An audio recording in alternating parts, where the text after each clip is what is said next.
the high desert.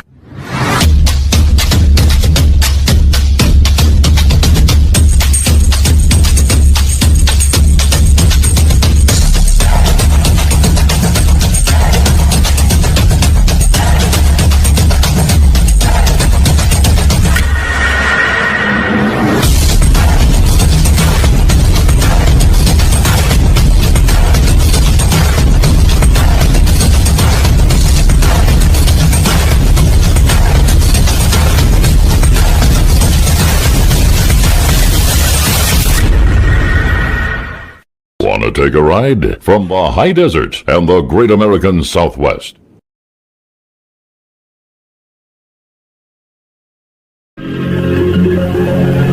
Welcome to Dreamland, a program dedicated to an examination of areas in the human experience not easily nor neatly put in a box. Things seen at the edge of vision, awakening a part of the mind as yet not mapped, and yet things every bit as real as the air we breathe but don't see. This is Dreamland. It certainly is. Hi, everybody. It's Sunday evening, means another Dreamland. This will be a good one. My guest is Michael Paul Lindeman, head of the 2020 group, who looks to the future based on present trends. In other words, based on what's happening right now, what's going to happen then. And he'll be along in short order. First, I'd like to welcome a brand new affiliate to the program. That would be 3WI. What a great set of call letters. 3WI in Brainerd, Minnesota. That's wonderful. That's actually WWWI, and they call it 3WI, and I think that's great. Brainerd, Minnesota, welcome to the program. You'll get the idea of what it's all about as we proceed. There is live listener participation, so stand by, and in due course we'll have the telephone lines open. A regular feature of this program is a gal named Linda Moulton Howe, who you may recall last week had a death in the family, the passing of her father, and was not with us last week, is back this week in Philadelphia. And so, without hesitation, let us go to Linda Moulton Howe in Philadelphia and find out how she is. Linda, good evening. Hi, Art. I really appreciate your acknowledgement of my father last week. The funeral on Wednesday turned out to be a large assemblage of people in aviation from all over in Idaho and other parts of the country, because he had been very involved in the building of airports for private aviation, and it was, I know someplace he's out there now flying, and is out of his pain, and for that I'm grateful. We are also today 2 weeks away and counting from the Shoemaker-Levy comet pieces. That's right. That are to begin, according to astronomers, piece by piece by piece, plunging into the hydrogen gaseous surface of Jupiter, and that should begin somewhere on July 16th. So we will try to stay up with what's happening there. And for that reason, I have Richard Hoagland coming on the program July 10th. All right. And I will also try to stay up with some astronomer colleagues to give a report that following Sunday. And 2 weeks ago, on June 21st, Dennis Claiborne in Garnett, Kansas, found his second mutilation since August on a farm in Garnett, Kansas, about 60 miles outside of Kansas City, Missouri, where the two cities are across the river. And just 3 or 4 days before he found those two mutilated animals, or the one mutilated animal that was following the August one, in Oregon, people were beginning to report to sheriff's office deputies in Washington County outside of Portland a series of circles that were appearing along U.S. Highway number 26. I just heard something about that, Linda. Yeah, I have received a photograph of it, and from the Oregonian newspaper, it says that in the waist-high wheat was a circle about 35 feet across. It was ringed by a second circle of completely untouched wheat that was standing, and that was surrounded by a ring. And when you look at the picture, it is a flattened circle that is about 35 feet across, surrounded by a larger ring. And then in 4 different compass points, northeast, southwest, are 4 smaller circles placed at those compass points outside of the circle in the ring. And they were placed on the north side of a hill, just high enough to be seen from Highway US 26. And there was a point where the Washington County Sheriff's deputies were having quite a challenge trying to control traffic, because literally hundreds of people were stopping with camcorders and cameras to take pictures of this formation. And there was one man, Chris Ullman. He said, how did they get the circle so precise in the dark? It would seem like you would need a light source. This is quite a precise one, and we're now all waiting to see if anything more like this will occur in the United States. So if there are any listeners in any area that have some access to going out to where there are any kind of food and cereal crop fields, we are now into that phase where we're trying to keep up with any formations that might be occurring someplace. And this particular one, whether it was made by a human or something else, was on the outskirts of Portland, Oregon. Linda, what would you recommend to people? Because a lot of times when these crop circles form, there's just not enough time to get to it for scientific investigation, and before people like you do, the fields are trumped by, busy bees, rubberneckers, and people who want to see, and it all gets fouled up. Right. Well, I'll tell you, right now, in fact, I'm happy to give my phone number on the air for this, because Dr. Levengood, the biophysicist in Michigan that I've been working with for the last 4 years, has been getting some plants from England and is very interested in getting plants from any of these formations that might occur in Canada and the United States. And probably the fastest way is to get in touch with me. So before I go into a brief excerpt from an interview with the Kansas farmer about his most recent mutilation and helicopter activity in the area, I wonder, why don't I just give my phone number and people could contact me who are listening wherever in the United States. It's a gutsy thing to do, Linda. Go ahead. Yeah, I know. Well, this is the only way I know to make this contact in terms of reports. So fast, yes. The number would be area code 215-491-9840.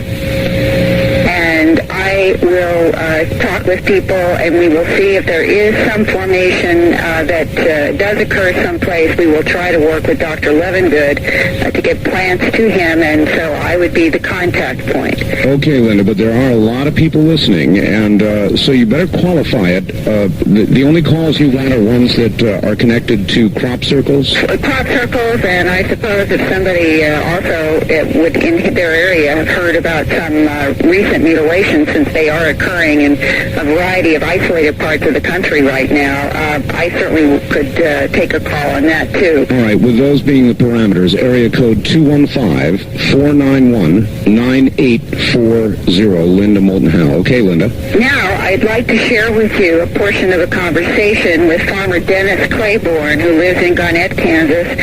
He found one of his cows mutilated with the classic bloodless excisions of ear, eye, tongue, genitals, and rectum. The first was August 31st. The second was a young heifer, a little over a year old, found on June 21st in his farm in Garnett, Kansas. And when we pick up this particular part of the interview, I'm asking him about the comparison between the two mutilations on his farm. And the other one, how similar was the August 31st mutilation to this new young heifer this week? It was the exact same mutilation. There was no difference. Everything was the same. Yeah, the cut might have been just a little rougher on the heifer than it was the cow, but not that much. Mm-hmm. And what about the color of the tissue? Well, you can see in the photos that we're sending you that the tissue was extremely white on the heifer. Mm-hmm.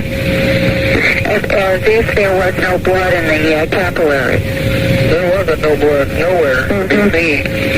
And you didn't see signs of struggle or tracks around this heifer in the grass this time? Which are what? Any signs of struggle or tracks around the heifer? Not around the heifer, there was just that ring in the grass. Right, the ring in the grass. Now, I understand that you have seen helicopter activity in and around this pasture recently? Yeah, about 2 months ago, or something like that, a couple months ago, I called the sheriff's department in the other county right across, we're right on the county line, and asked if they had anything on a helicopter going down, and they said not at their knowledge. At that time, they didn't know anything about it. But you could sit out there behind the barn with working cattle, and you could hear it running off in the distance, perfect. So you could hear the sound of a helicopter? Yep. But you didn't see it? Never did see it. And did you ever hear the sound of a helicopter at night? This was at night. It was at night? Yeah, every time we've heard it, it's been at night. And no running lights, no beams? Nope. And that, of course, has been one of the constant themes for the last 30 years of people hearing the sound of a helicopter in a pasture area and not seeing anything, or seeing what looked like a beam of light coming out of what people describe as looking like a helicopter, but in those cases they often are silent. And that ring that he referred to around this most recent mutilation, I've seen the photos now, and where the animal was found, it was more like a half circle of trampled, the grass, the pasture grass was, I don't even know if you could say trampled, but certainly laid down, not in the precise way of a crop circle certainly, but it is unusual that there is this sort of half circle of trampled grass around this mutilated heifer. I must tell you, Linda, this phenomenon is driving me nuts. And now we have the addition of the helicopters. Right. And, you have to ask this question. Helicopters would at least lead one toward government involvement, or the question of government involvement. And then you've got to sit back and say, now, what the hell would our government have to go to some farmer's field to get a cow to cut up? The answer is the government would not need to do that. That's right, and every law enforcement officer I've ever talked to since I first did a strange harvest 14 years ago has said this is not the way the government would operate. They would simply buy the animals that they needed, take them onto some military place, and they would take whatever it was that they needed. And I think it's also important to report about 7 years ago, a man who, as far as I know, works for intelligence in the United States government, told me, without my being able to ever name him or the source, but said that our government does monitor frequencies of what they consider to be non-human entities, and these frequencies that come from different vehicles or lights can be tracked and monitored, and when they pick up these signals, that certain teams are scrambled to areas in an effort to both monitor and possibly break up the action. And he indicated to me that this was done both in areas where there were mutilation activity and where there were abduction reports. Wow. That's what I say to that. Wow. Did he happen to tell you any of those frequencies? No. Those are the kinds of things that when you get into details, none of us really ever get, and that may or may not be wise on the part of some of the people in the government who have some assignments in some of this. They're monitoring, and I think they monitor. I don't think the government has all the answers, Art. I think that the government, like we, are trying trying to struggle with a phenomenon that is so complex and ever-changing that they themselves must study it. That then would certainly make sense. That's very intriguing, Linda. And if you can find out any more, or if anybody out there knows any more about this, Call me. call Linda. That's right. All right.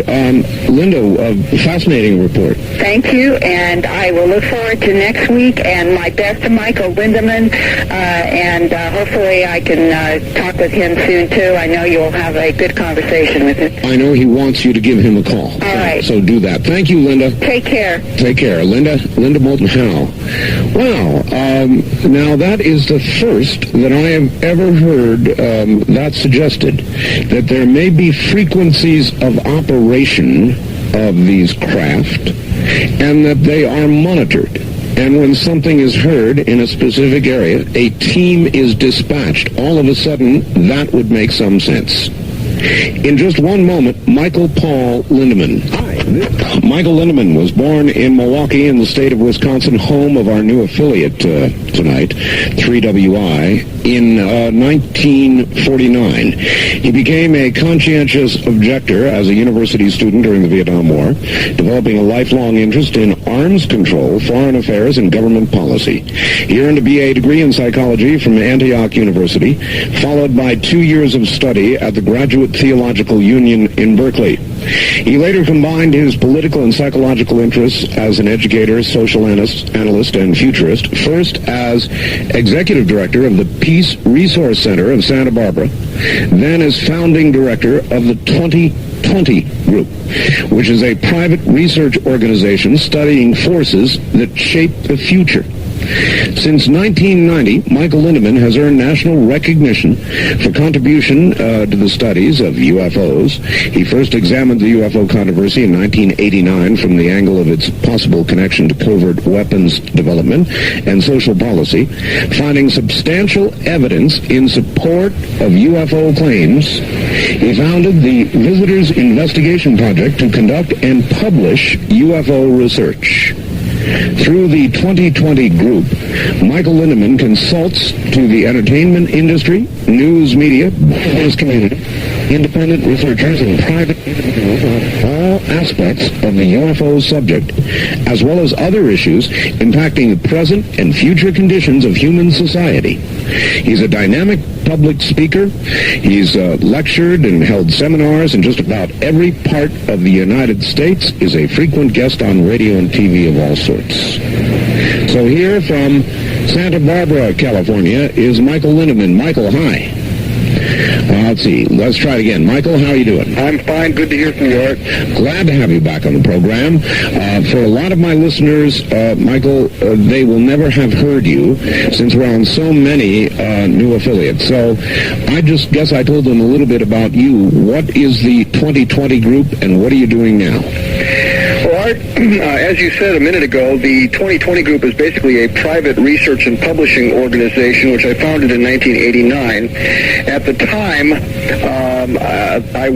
founded the organization. I really wasn't that interested in the UFO subject. I had spent the previous entire decade of the 1980s primarily concerned with arms race issues, the unprecedented military buildup here in this country, and the saber rattling between the U.S. and Soviets during the first part of the 80s was of great concern to people all over the world, of course. And that changed, obviously, very, very dramatically at the end of the decade, which meant that I was switching my focus, looking around for what other kinds of subjects might actually, in effect, drive the social process here in the United States as well as other parts of the world. I think it can safely be said that during the period following World War II, right on up to the end of the 80s, the arms race, the so-called Cold War, was the single strongest influence upon social policy all over the world. The prospect we might go to nuclear war, all the ways of preventing that, all the ways of regulating that, all the ways of negotiating it for better or worse, and all of the technology and industry that went into that.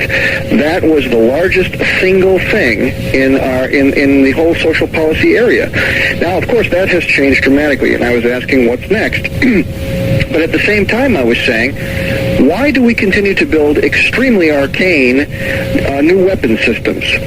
And so I put that question out to a bunch of people. And I said, okay, if the Soviet Union is no longer the big enemy, in fact, at that time the Soviet Union was fast becoming a non-entity, if there is no other entity of that magnitude which could threaten us, who then would be the rationale, the target, as it were, for all these new weapons? Michael, it's an awfully good question, particularly in view of the fact that if you look at our current defense budget, while there are cuts, there's still a lot of money going into weapons development, and who are we fighting potentially? Exactly. Who are we fighting potentially is a very important question. Not only do we have a very large defense budget out in the open, Art, the money that people all know about in the federal budget, but there is also, much more importantly even, the black budget, about which very few people know. Mm-hmm. And we may have occasion to speak of that later in the program, but I would like to mention to all of your listeners that if you have not yet heard or seen the book Blank Check by Timothy Weiner, I strongly recommend that you go out and get that book. It's in softcover. Blank Check, subtitled The Pentagon's Black Budget. What about this theory, if you don't mind, Michael, that old habits die hard? And I know that sounds laughable and silly, but we have a long tradition now of connection between the government and defense contractors and all the rest of it. Jobs are at stake. Lots of things I can think of might drive, other than a real national security need, weapons development. You're quite right. There's no question. Part of it is momentum, Art. Part of it is momentum for the simple reason that these weapons development, these weapon systems are on a very, very long development curve. And back when, for example, the alleged Aurora spy plane became a priority project, back in those days, the Soviet Union was very much a formidable enemy, and the idea of a new supersonic or super high-speed hypersonic plane was a very good idea, or at least a feasible idea. Today, we have to say, maybe that plane is anachronistic, but I'm not so sure. And we should bear in mind, too, that that plane officially does not exist, and yet all of the major aerospace book or magazines in the English language say it does. The U.S. Geological Survey says it does because they can track its movements on their seismographs. Many professional plane spotters say it does. This is a plane which officially doesn't exist. In fact, the Air Force has said vehemently time and again, not only have we not built it, we don't know how, so please, leave us alone. Only a few weeks ago, CIA Director Woolsey said at a university in Kansas, asked by someone in the audience, what about the Aurora? He said, not only does nothing called the Aurora exist, nothing like that in concept exists. All right, well, listen, we've got to hold it right there, Michael. Okay. We're at the bottom of the hour. Sit tight for about 4 minutes. We'll be right back to you. This is Dreamland on the CBC Network.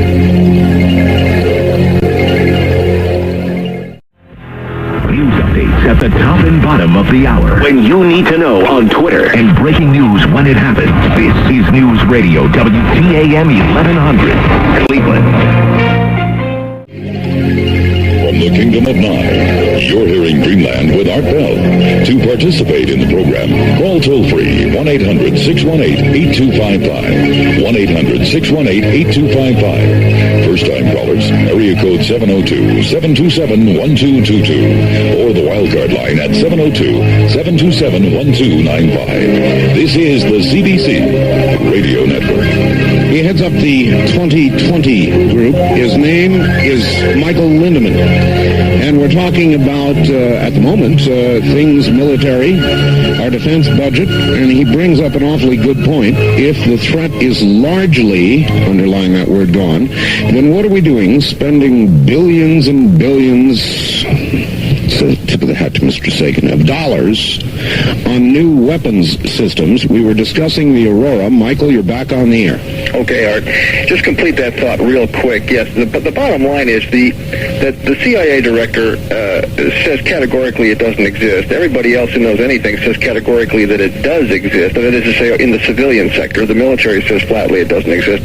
So you've got this divide here where they say it doesn't exist. Now, just as a point of reference, we might note that in last week's New York Times, Times, in the Sunday New York Times Magazine, there was an article about Dreamland, dear to your heart, I'm sure, right up there at Area 51. Yes. And where the writer, almost tongue-in-cheek, pointed out that although we've got loads of photos of the place and everyone and his brother knows it's up there, the military still will tell you flat out it doesn't exist, it isn't there.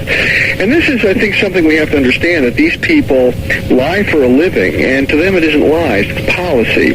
So we have to understand that whenever we're talking about this subject, we're dealing with an area where deception is the rule of thumb. And Michael, is a lie told in the cause of national defense a lie or just national defense? Well, it is still a lie, and I'll tell you, but it is a lie with a rationale, or a lie with an excuse, as it were.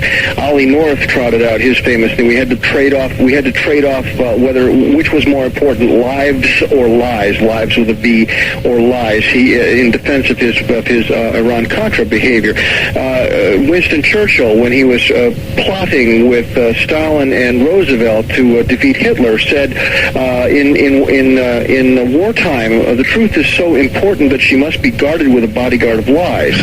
Now, this is the way policy is conducted, and I am not saying that it's always wrong. I am simply saying it is something we must understand. We must factor it in. I'm not pointing a moralistic finger at these people. I'm just saying facts are facts. Sure. These people lie for a living.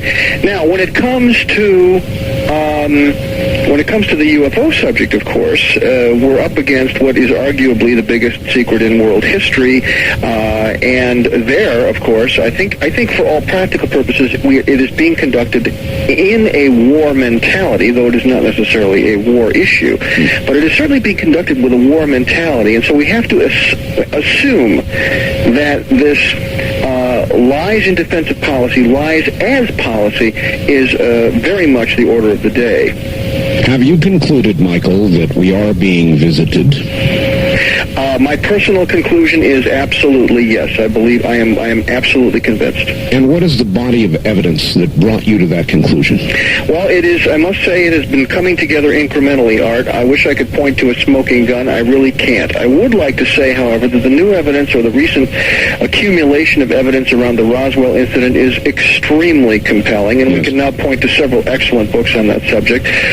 One by Stanton Friedman called Crash at Corona, and two by Randall and Schmidt. The first one called UFO Crash at Roswell, and the new one this year called The Truth About the UFO Crash at Roswell, which somewhat rewrites the timeline, but for all practical purposes, the story is the same, and has been pretty much the same since Bill Moore first published the Roswell incident back in 1980. But today we have, dozens of first-hand eyewitnesses and many, many other eyewitnesses, family people who have seen how their loved ones passed away, babbling about Roswell on their deathbeds, for example. We know that something extraordinary happened at Roswell, and it has all the earmarks of the most well-documented, legitimate UFO crash recovery in history. Not the only one, but one which is virtually a lead pipe certainty. And here we are face to face with one instance that proves the argument, as it were. Now, if Roswell happened as we think it happened, then the military is in possession of a substantial amount of legitimate UFO wreckage, that is to say, machinery built by a non-human, technically advanced intelligence. And they are probably... This made the... Rock 106. Disappeared, was shipped out under unusual circumstances and later disappeared, never to be seen again. Glenn Dennis says that he was told also, if you speak a word of what you've seen or heard, someone will be picking your bones out of the sand. Yeah, it's easy to sit back academically when you're listening to this and saying, well, then why didn't they just blow it all out and, let the story out and go to the press and all that? Well, that's a significant threat. If you've ever had one made like that, you'll know. If not, you cannot imagine to kill you and your family and your children is not a trivial threat. That is correct. There was a young girl whose name at the moment escapes me, and perhaps I can dredge it up later on. Her father was a fire officer down there, and the fire department apparently had been called out to help set up the cordon around the crash area. Some small pieces of wreckage showed up at the fire department for a short period of time, and this young girl, 12 years old at the time, Frankie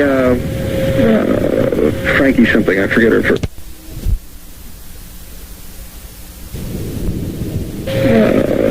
Frankie something. I forget her last name. Says today she has recently been interviewed that she was told she was approached by military officers, and she, again, a 12-year-old child, no concept of secrecy, no idea what's going on, but she had seen a small piece of wreckage which behaved oddly. When it was bent, it came back into its original shape without any creases. She found that fascinating, but she said that they said to her, "You have never seen anything, you don't know anything." She said, "Well, but I saw this thing." And they said, "No, you didn't see that." She said, "Yes, I did." They said, "You don't understand. We can take you out in the desert and you'll never be seen again." Now, this is a 12-year-old child, for crying out loud. So what we're seeing here is that this has been treated as an issue of espionage, as an issue where there are no rules except the rule of expediency, the rule of get the job done, whatever it takes. And I think we can say, in all honesty, whether we justify it or not, we have here cases of domestic terror, which was justified in the national interest. People have been told, shut up or die. And that tells us something about the seriousness of this issue. You wonder how they allow people like me on the air. Well, you wonder how I ask the same question about myself, and I'll tell you why, Art. The fact is that you have not broken any oaths. You, as far as I know anyway, have not seen anything with your own eyes. You are, as it were, a peddler of tall tales. And in a certain sense, so am I. Now, please don't take that wrong. I think what you're doing is extremely important. I think it may help break the logjam. Maybe they look at me and say, well, there's a guy helping to muddy the waters. There's a guy with a million stories on the radio, and people to sit back and say, oh, yeah, right. Exactly. And there's a purpose to that. Now, I will throw out the proposition, which I'm sure we will be able to explore this evening further, and that is that we are being desensitized. That there has been a strategy of what I call containment for going on now 47 years, in which the principal priority was, at all costs, keep the secret. What we see now, though, is that the containment is disintegrating. People are telling their stories on deathbeds. Deathbed testimony has a certain persuasiveness to it. Yes. We have dozens and dozens of witnesses who say, I refuse any longer. I have always kept my vows, my security vows, and considered them very important. But now we have people saying, I'm sorry, this is more important. Yes. So dang those vows, I'm going to talk. We have, of course, hundreds of people saying that they are having these experiences, face-to-face experiences. We have, as Linda so eloquently reports week after week, we have these extraordinary mutilations, and I, for one, second Linda 100% when she says that when you add up the evidence and ask who could possibly be doing this, it boils down to it looks an awful lot like it must be aliens. Maybe we can get back to that. But the point here is... Let me just stop you long enough to say, did you, her report tonight was particularly interesting. I could never make the connection with the helicopters because that would mean government. But her little story about frequencies monitored and units dispatched in areas of activity, all of a sudden that made some sense, Michael. Yes, I agree. The black helicopters, or the incidence of unmarked helicopters around the mutilation events, has always been one of the big puzzles. And I think it still is, but I think Linda's on the right track. Because it seems to me that it is extremely improbable that we, that is to say our military, or our people, whoever they are conducting the mutilations per se. And yet I am quite sure they must be extremely interested, perhaps even deeply concerned about this, and yes, they would be monitoring this. Yes. Now, there should be. If we understand anything at all about alien propulsion, it seems to me that one thing that we're aware of is that there are very, very strong and probably characteristic microwave signatures associated with low-level UFO activity. We have lots of evidence that that's the case. Indeed, that may be directly involved in the creation of crop circles. That it remains to be proven, but it's a possibility. In the case of the mutilations, if indeed a UFO must come close to the ground for a period of time in order that this event be perpetrated, as it were, it is possible that that very peculiar and powerful microwave signature would be traceable. And indeed, since events. We know that these events occur in concentrations and quite often, for reasons unknown, near major military bases. For example, the wave of things that have happened in northern Alabama happens to be rather close to the Huntsville area, which is an absolute military hotbed, of course, a major center for NASA as well. So we see, for again, reasons unknown, that this happens a lot in areas where it would be feasible for the black helicopters to be scrambled in short order and to go see what's going on. Wow. So then you believe they're here. You're probably, like everybody else, not quite sure. Should I ask you about why? Why do you think they're here, Michael? What's your best guess? Well, I could only give you a guess, as you say. Let me start by saying that I am slowly gravitating toward what I would have to say, and with all due respect to myself and others, is the current lunatic fringe of serious UFO research, okay? Now, which is what? Which is the proposition that they've always been here, or they've been here one heck of a long time. And let me back up on that a second and say that over time, the lunatic fringe of this research area has shifted a great deal. It was only about 15 years ago, Art, when the concept of abduction was right out at the lunatic fringe. Absolutely. And today, as we all know, abduction is the centerpiece issue of UFO research, and anyone, even the very conservative organizations, such as the Center for UFO Studies in Chicago, which, you know, by any stretch is a conservative UFO research group, they're on the bandwagon with abduction. Today we have the most astounding abduction tales being taken very seriously by Harvard professors and so forth. And so we have to say, well, this topic has come of age. By the way, John Mack's going to be a guest on the program in the next few weeks. Very good. Very good. Well, of course, as we probably know, most of your listeners, I hope, are aware of John Mack's quite remarkable new book. I would like to say a word about that in a minute, but let me just finish this other thought. Sure. We've seen that line, the lunatic fringe line, as it were, shift over time. Now, way back in the 60s, a guy named Eric von Daniken said, you know, he thinks that the so-called ancient astronauts have been here forever and maybe left traces of their passing, you know, centuries or millennia ago. And in a certain sense, von Daniken was his own biggest problem because his research was sloppy. He made lots of mistakes in his basic statements and so forth. But it's quite possible that he was onto something very, very important. And in the meantime, we've seen better scholarship out of people like Zecharia Sitchin.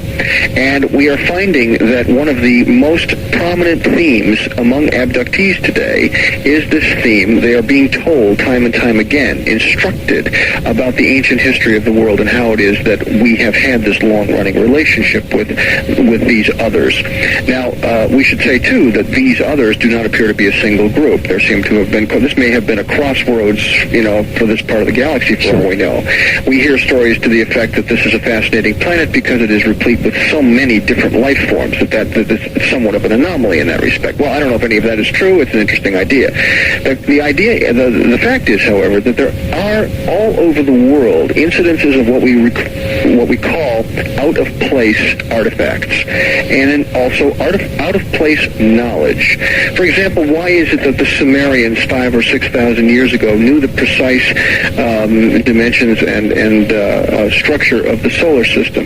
This is something that we didn't know. We didn't know about the planet Pluto, for example, until 1930. We didn't know about Uranus and Neptune until the latter part of the 19th century. And yet the Sumerians knew these planets. They knew their size. They knew their color. They knew how long it took for these planets to go around the sun. This is a fascinating fact. They wrote it all down, so we know it's true. They even had diagrams. Michael, it argues two possibilities, really, it seems to me. One, that we were visited long ago and given these technologies, or two, and I have a number of guests that have said this recently, that it's possible that there are periodic polar shifts and that man on this planet comes and goes, and that there may have been prior civilizations.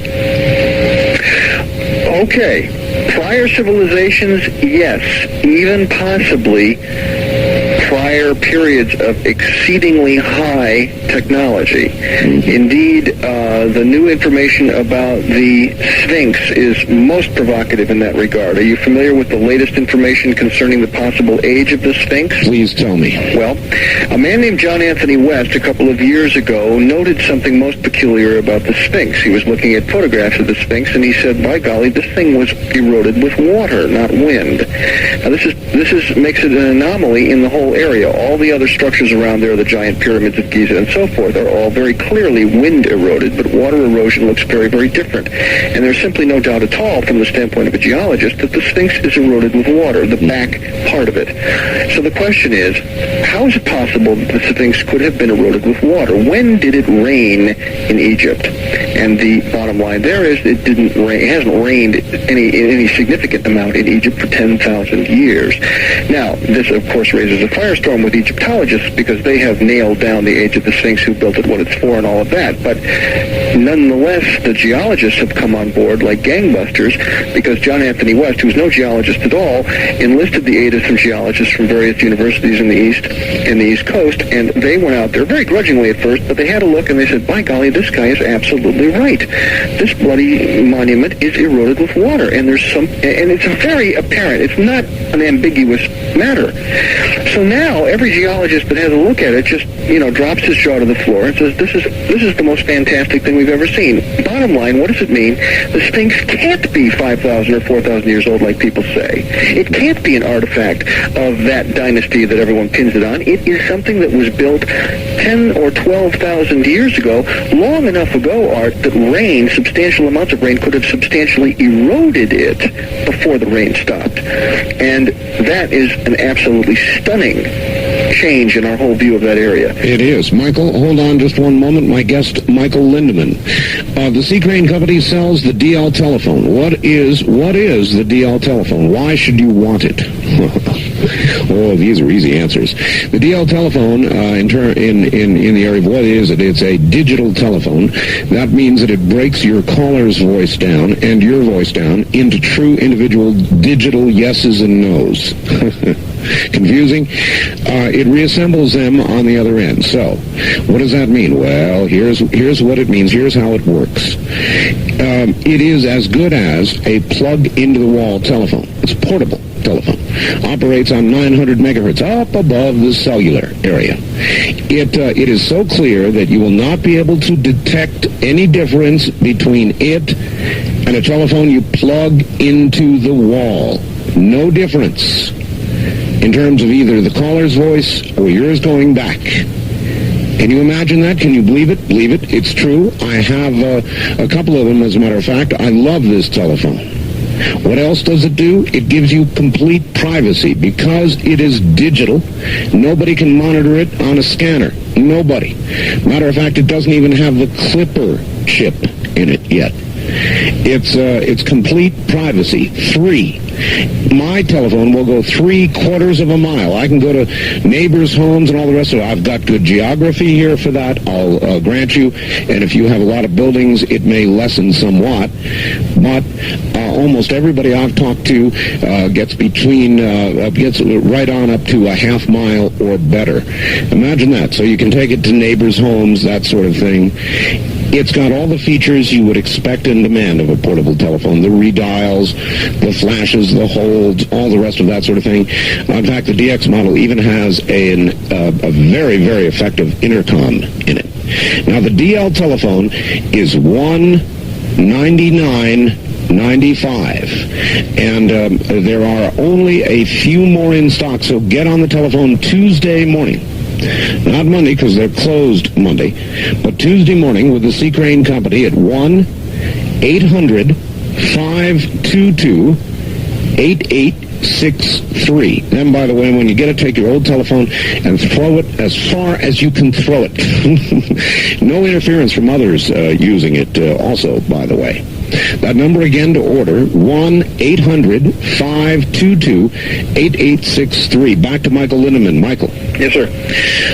So then what do you think is the most likely, that we were visited, or that there was another civilization, or there have been many civilizations, or that there has simply been a rise and a decline back to the cave days, or what do you think happened? What I think, first of all, Art, is that we currently live in an extremely narrow worldview about our history, about our past. We have some giant surprises ahead of us in terms of understanding our past. Probably high civilization goes back a lot further than we think in certain places. But even so, it would appear that these high civilizations arose rather inexplicably, at least according to our current understanding of how civilizations arise and how they flourish and how they pass their knowledge to succeeding civilizations. I am currently of the opinion, and am desperately groping for data, I might add, that probably there have been infusions of information from off-world sources or from sources that we would not call human. That this has probably happened periodically over time, and that would account in some cases for the sudden appearance of extraordinary civilizations in places that were not supportive of civilization prior. All right, why then would that knowledge not have contributed to a general rise rather than the possibility of there having been a highly technical civilization previously? Well, you know, in some cases it did contribute to a general rise. For example, we really trace a lot of what we call modern civilization today all the way back to Sumeria. If Sumeria was one of the seed beds of this round, let us say, of civilization and technology, an enormous amount of that has been passed down virtually unchanged through the Babylonians and Assyrians and shared with the Egyptians, and may even have filtered eastward toward the Vedic cultures, and certainly became the basis for the cultures of the Middle East, and from there on to the Minoan culture, the Greek culture, and the Roman culture, and from there, of course, in a straight line to us. There is no question that there has been a long path of more or less unbroken handing down. But the question is, where in, the devil did the Sumerians get their fantastic knowledge of astronomy, of agriculture, including irrigation, their codes of law, their codes of philosophy, their codes of their currency. All right, Michael, we've got to hold it there. We're at the top of the hour. Relax for about 6 minutes. We'll be right back to you. This is CBC.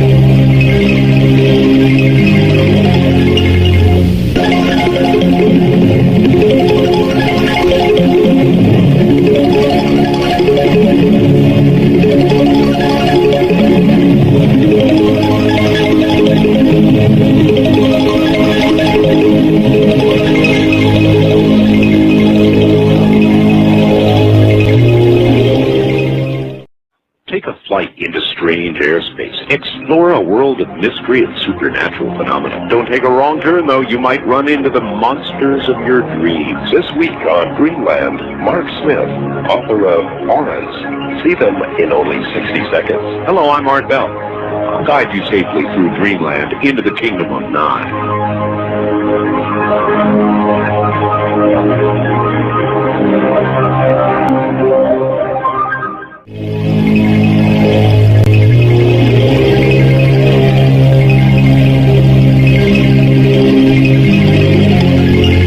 Kingdom of Nine. We continue with your calls on Dreamland with Art Bell. Call Art now, toll free at 1-800-618-8255. 1-800-618-TALK. First time callers, area code 702-727-1222. 702-727-1222. Or the wildcard line at area code 702-727-1295. 727-1295 in the 702 area code. Now Now again, here's Art Bell. Now again, here I am. Michael Lindemann is my guest. He's from the 2020 Group, which is an organization that looks at current trends and predicts future probabilities. I guess that would be a good way to put it. We're talking about the UFO phenomenon, the visitations we're having, and according to Michael, may have had for a very, very long time. And we're going back to it right now. We will begin to take calls shortly. Michael, a couple of things that I want to cover with you. You have a current project going on. What was it? You told me about it earlier, the name of it, and I'm terribly sorry, I've forgotten. Are you referring to the computer project? No. Just previous to that, you had mentioned a project by name. I had mentioned the project by name. Yes, you have. You've stumped me. Are you writing something currently, or? No. You and I was talking about coming of age in the cosmic neighborhood. That's right. There we go. I'm sorry. You got me a little bit confused there. Coming of age in the cosmic neighborhood is actually the name of a lecture that I am going to be giving in several places around the Southwest during the month of July. All right. Where are you going to be, and what is it all about? Okay. I'm going to be, first of all, I'll be going to the MUFON, International MUFON Conference, July 8, 9, and 10. For those of people down in the Texas area that may want to go to the, that'll be at the Hyatt Regency in Austin, Texas, July 8, 9, and 10. I'll be speaking down there. And then I'll be speaking in Albuquerque, New Mexico on the evening of Thursday, July 14th, and I'll be speaking in Scottsdale, Arizona, right outside of Phoenix, on Saturday, July 16th. In both Albuquerque and Scottsdale, I'll be delivering a lecture with lots and lots of slides and illustrations called Coming of Age in the Cosmic Neighborhood. And the catchy little punchline to that is, we are not alone, we are finding out, and that changes everything. So I'm trying to take a relatively upbeat attitude toward this. We're facing a huge mystery. We're definitely facing a political dilemma, to say the least. I think there are people inside the government who have taken this as one of the most serious challenges to the social order that they have ever had to deal with. It is very much on a par with serious warfare. But that does not mean we are necessarily facing hostility. What we are facing is high strangeness. We are facing the unexpected. We are facing the infusion of influences that we are not ready for.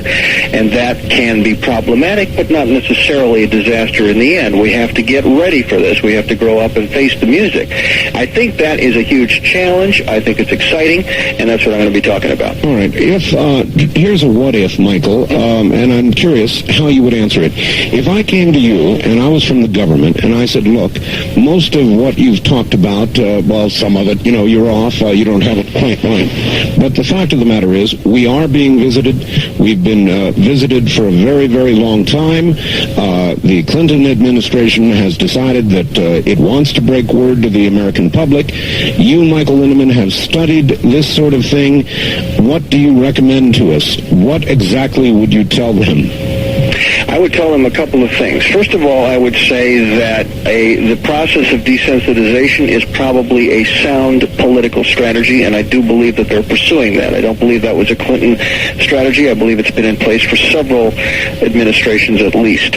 But I would say, yes, we must start telling people that things have been going on. And I believe we should start with some of the old cases. We should start to acknowledge that we have solid information showing the fact that we have been visited. This is going to be a hard pill to swallow for some people, but it's interesting that it may be less of a challenge than some people have predicted. Well, after all, Michael, we did swallow the plutonium pill. Yes, that deplorable pill. It's true, and it may just be that people are so kind of just generally overwhelmed with the rigors of daily life that they're kind of going to yawn and go, oh, yeah, right, aliens, no problem. I don't think so. Now, of course, it's been, there has been a running supposition in government, and we know this from looking at the Robertson Panel report from 1953, the CIA report about debunking the Brookings Institute reports that came out of the late 50s and early 60s, reports from NASA and so forth, telling us unequivocally that the government has assumed that there would be some kind of very unpredictable social disorder if they simply said, well, by the way, we've got aliens and we can't catch them and we don't know who they are or what they want, thought you'd want to know, that would probably precipitate a disaster which they were unwilling to take a risk on. I understand that. I think they're probably right. But I think, too, we are very different people today than we were then. I think that we now have a generation of adults who grew up with the space age. We have a generation of adults who grew up with fantastic space movies, who've seen all kinds of stuff on Star Trek since it began back in the late 60s. All this kind of thing has changed the picture enormously. We also have a huge amount of information coming out and reported much more respectfully today than ever before, though there have been waves in the past of good reporting and big stories. Today, it's really unprecedented. The number of books, the number of quality television programs, the number of reports in the newspapers and magazines, all this is changing the picture a tremendous amount. It is. Still, the government is not likely to tell us about something that that the government itself does not fully understand. It's not likely, is it? No, it is not. It is not likely at all, but I do think that if ever there was an opportunity, the Clinton administration represents a major break from the past in a way that the Bush administration certainly did not. Bush's political roots go way back to the early 50s when he was involved with the CIA in covert ops, and of course as CIA director in the mid-70s. Yes. Reagan, of course, an old guard guy, and then from there on all the way back through Nixon and those people. Really, the last time we had a chance like this was the Jimmy Carter administration, and of course Jimmy Carter said in 1976 that he would tell everything, and so we find out there, that was a campaign promise, we find out there that when he got into office, something dissuaded him, because he made it very plain in his campaign talks that he would tell. Why? Because he'd had a sighting and he believes in UFOs. So that changed when he got into office, and we have reason to believe that he, like other presidents, was briefed and told, I'm sorry, Mr. President, you really don't understand the nature of the situation. It's well under control, but you're not in charge of this one, sir. You'll just have to go with the program. And I really think that is the way it has been.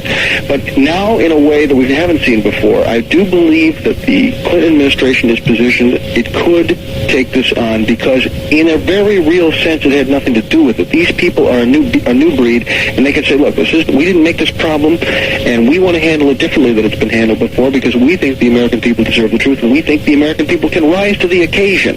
And indeed, the other side of the coin is that millions of Americans know this is real because it's disrupting their lives, because they are having the experiences, and they know they're being lied to by the officials because they have grays in their living room, in their bedroom, for crying out loud. They are worried about why their kids are getting abducted, and they want the government to say something. These people aren't going to be surprised. They're going to be relieved that someone's finally telling them the truth. So I think we're in a very interesting time, a very pregnant time. It is still politically risky, but it is not impossible to start talking about this, and I hope we do. When do you think we might give birth? Oh, well, as you've already said, and I must agree with you, sad as it is, I don't believe that we're going to see the political guts out of this administration. I think this administration's got a lot of problems, very, bottom line issues like Whitewater, really big, important stuff. Yeah. Paula, what's her name? Paula Jones. Paula Jones, yeah. I mean, really important issues that are clearly of world-shaking magnitude. These things are going to dissuade the president, I think, from having the political guts to do anything of the kind we're talking about, but that doesn't make it impossible, and I think there are other ways to go about it. Well, I don't know, Michael. On the other hand, I could imagine he would look at it this way. Fed up with Whitewater and Paula Jones, an announcement about aliens would tend to sort of make everything else pale into insignificance? You may be right. That's an interesting strategy. Now, here's something happening. Last time I was on your show, I made mention of the fact that there's this thing called the Roswell Declaration. Yes. And since you've got a bunch of new affiliates now, I want to say it again because the deal is still the way it was. And by the way, the last time I was on your show, Art, I got 200 responses in the mail. And that, I think, is a tribute to you and your show. It was absolutely fantastic. But here's the thing. There's a piece of paper called the Roswell Declaration. It is now being widely circulated around the country and in Europe, and we have just learned, I'm happy to say, that it will soon appear as a full-page spread in Omni magazine, which, of course, will present it to millions of people. What is it?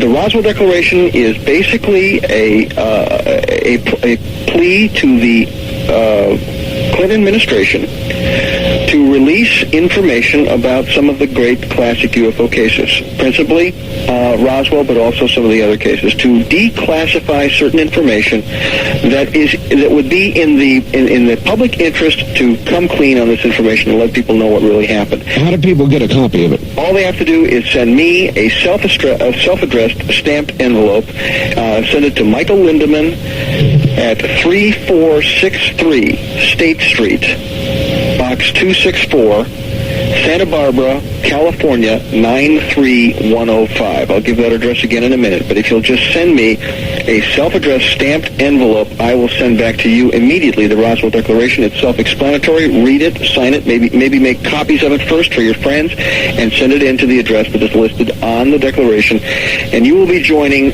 tens of thousands of people, all of this being collected now, and after Omni presents it, and after it's presented in a few other major news venues, it will all then be collated and sent as a single huge petition to the administration. It will be sent to the president. Yeah, okay. Who's doing this, Michael? Who's behind it? Well, it began with the initiative of a single individual named Kent Jeffrey, and this man really deserves a huge round of applause because he took this on by himself. He wrote the Declaration by himself with the help of other people, but including the Mutual UFO Network, the Center for UFO Studies, and the Fund for UFO Research. They are now all co-signers of the Declaration. This is really a good idea. Now, give the address again, please. Please send a self-addressed stamped envelope to Michael Lindemann at 3463 State Street, Box 264, Santa Barbara, California, 93105. And I will send you a declaration in the same day's mail. All right, and when they're done with it, where do they send it? Do they send it back to you? No, there is an address listed. In fact, they can send it either to the Mutual UFO Network or to the Center for UFO Studies. Those addresses are listed on the Declaration. Well, you know what, Michael? It just might be true that if enough of these were signed and sent in, and it were actually in the hundreds of thousands or hopefully millions, that this administration might take note and actually use it as a reason to make an announcement. It is possible, and it's very timely, too, that there's going to be an absolutely first-rate movie about Roswell on the Showtime network on Sunday, July 31st. Now, I'm sad to say that may cut a little bit into your audience, Art, because it's going to be broadcast, I think, during your show. That figures. But I would like to say, not wanting to take one listener away from your show, this is a program. If you're going to be listening to Art Bell that night, then by golly, have your VCR running and get this thing on tape and watch it, because I have seen it. I have already seen an advanced copy of it, and I can tell you this is one fine movie, and it is a you might say it's a fictionalized docudrama. What is the name of it? It's called Roswell. Roswell. And it tells the story, and it is gripping. It has some name stars. Kyle MacLachlan is in the role of Jesse Marcel, the intelligence officer out of Roswell who first broke the story in 1977. It has Martin Sheen is in it, and some other well-known actors and actresses are in the program. It's first-rate. It was a big-budget production for Showtime, and they've stayed true to the facts, even though it is classified as fiction. The story is true. It really then ought to put some oomph behind the Roswell Declaration, eh? Well, we surely hope so. And now it would appear, though there isn't a deal cut yet, it now appears that there may be some announcement concerning the Roswell Declaration in conjunction with Showtime. Wow. And and we hope that happens. Showtime seems to be taking well to that suggestion. It's in negotiation or something. I can't imagine that they have anything to lose by that. Oh, Michael, that's very exciting. All right, hold on just a moment. We'll come right back to you, Michael. That really is very exciting. Michael Lindemann of the 2020 Group in just a moment. Important enough, I'm going to repeat this address. All you need do is send a self-addressed stamped envelope, no money, just a self-addressed stamped envelope to Michael Lindemann. That's Linderman.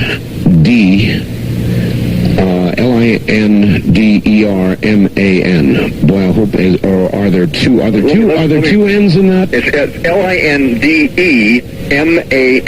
There's no R in there. Oh, thank you. Lindemann. Okay. But anything close will do. And it's 3463 State Street, box 264, Santa Barbara, California. Right? And the zip code? 93105. 93105. I'm getting all this because I know they'll ask for it. All right. Michael, I would like to begin to take a few telephone calls. Are you up for it? You bet.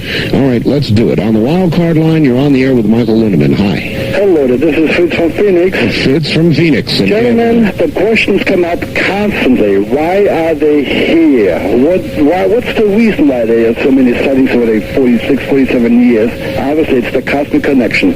Now, Michael, you have nothing to lose. You have no credentials to use. You have a good reputation. But I must say this. The UFO community actually has no leadership. There's no guidance, no coordination, no clearinghouse. In short, it's taking around like the four-planet man and the elephant. Now, the ETs over the last 40 years have used various plans of conditioning processes, but mankind keeps refusing the calling cards. All right. The media is to blame. Fritz, I want you to listen carefully on the air because this is, I promise this is not a setup. Michael, he mentioned a clearinghouse. There's no leadership. There's no clearinghouse. There's no central point.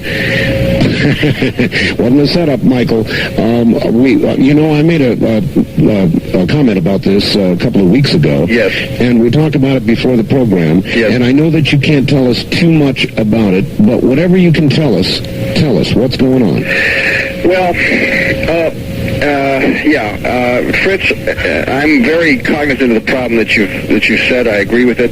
I and a number of other key people in the field, in fact, people who are really quite senior to myself in terms of their contributions to UFO research, are currently in discussion about establishing some kind of an ongoing forum on a major online computer carrier that would allow people who are online, people who have computers, to participate in an ongoing way with high-level, high-quality discussions with top researchers, and those researchers would be able to discuss amongst themselves in forums which can be broadcast publicly over the network, over the computer network, and then rebroadcast again in print or in other forms of secondary broadcast formats. But the point would be that we would begin to have a concentrated online information sharing, information synthesizing process. Mm-hmm. Now, this project has been in development for more than 6 months. It is still not ready for public disclosure. I have to be rather reticent about it, and we are not at all ready to start, telling people how to subscribe. But I will say this: I am now, after recent developments, I am now confident that this project is going to come to fruition, that it will involve a more or less astounding array of high-quality researchers when it comes online. And I'm very happy to have played a role in causing this thing to occur. And I would love to tell all your listeners right now how they can just sign up and do it. Well, maybe next time. Yeah, since you cannot, that was going to be my question. The moment you can, will you come back on the program? I sure will. I would be delighted. That's very exciting. It's about time, and I don't know what else to say other than that. It's about time. On the first-time caller line, you're on the air with Michael Lindemann. Hello. Good evening. This is Bill from Vancouver. Hi, Bill. KEX and KVI. I'm lucky. Yes, sir. Mr. Lindemann, I have a question for you. Could you briefly tell me what is, since you know so much about weapons, what is this red mercury? And also, would either one of you be interested in receiving photos from the newspapers, not only the Oregonian, but there's several community newspapers of Forest Grove, of the field, the circles, and that? Oh, yes, absolutely. I would like to receive anything you've got on the crop circle activity up there. I would be very grateful. Did you get my... Yeah, can I put that in with when I send for the declaration? You can. I'd be delighted. Thanks so much. Okay, and Mr. Bell, could you please also say your P.O. box number on the air? All right, I'll give my address out. Michael, we've only got just a very few seconds before the break. Red mercury, do you know what that is? Frankly, I hate to sound stupid, but I don't know about red mercury. Sorry, caller. Well, that's all right. Michael, we're at the bottom of the hour, so what I would like you to do is just sort of hold on for a moment. We'll both look forward to those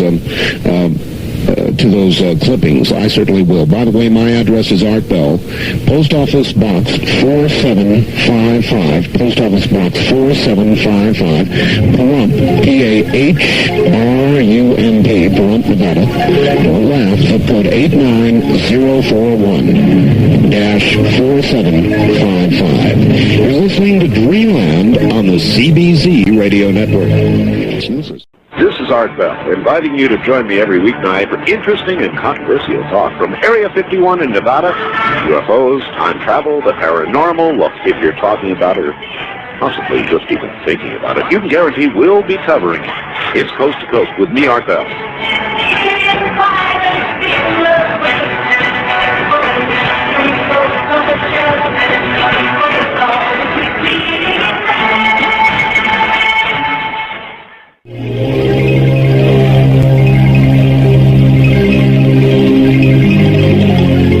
From the Kingdom of Nye, we continue with your calls on Dreamland with Art Bell. Call Art now toll-free at 1-800-618-8255. 1-800-618-TALK.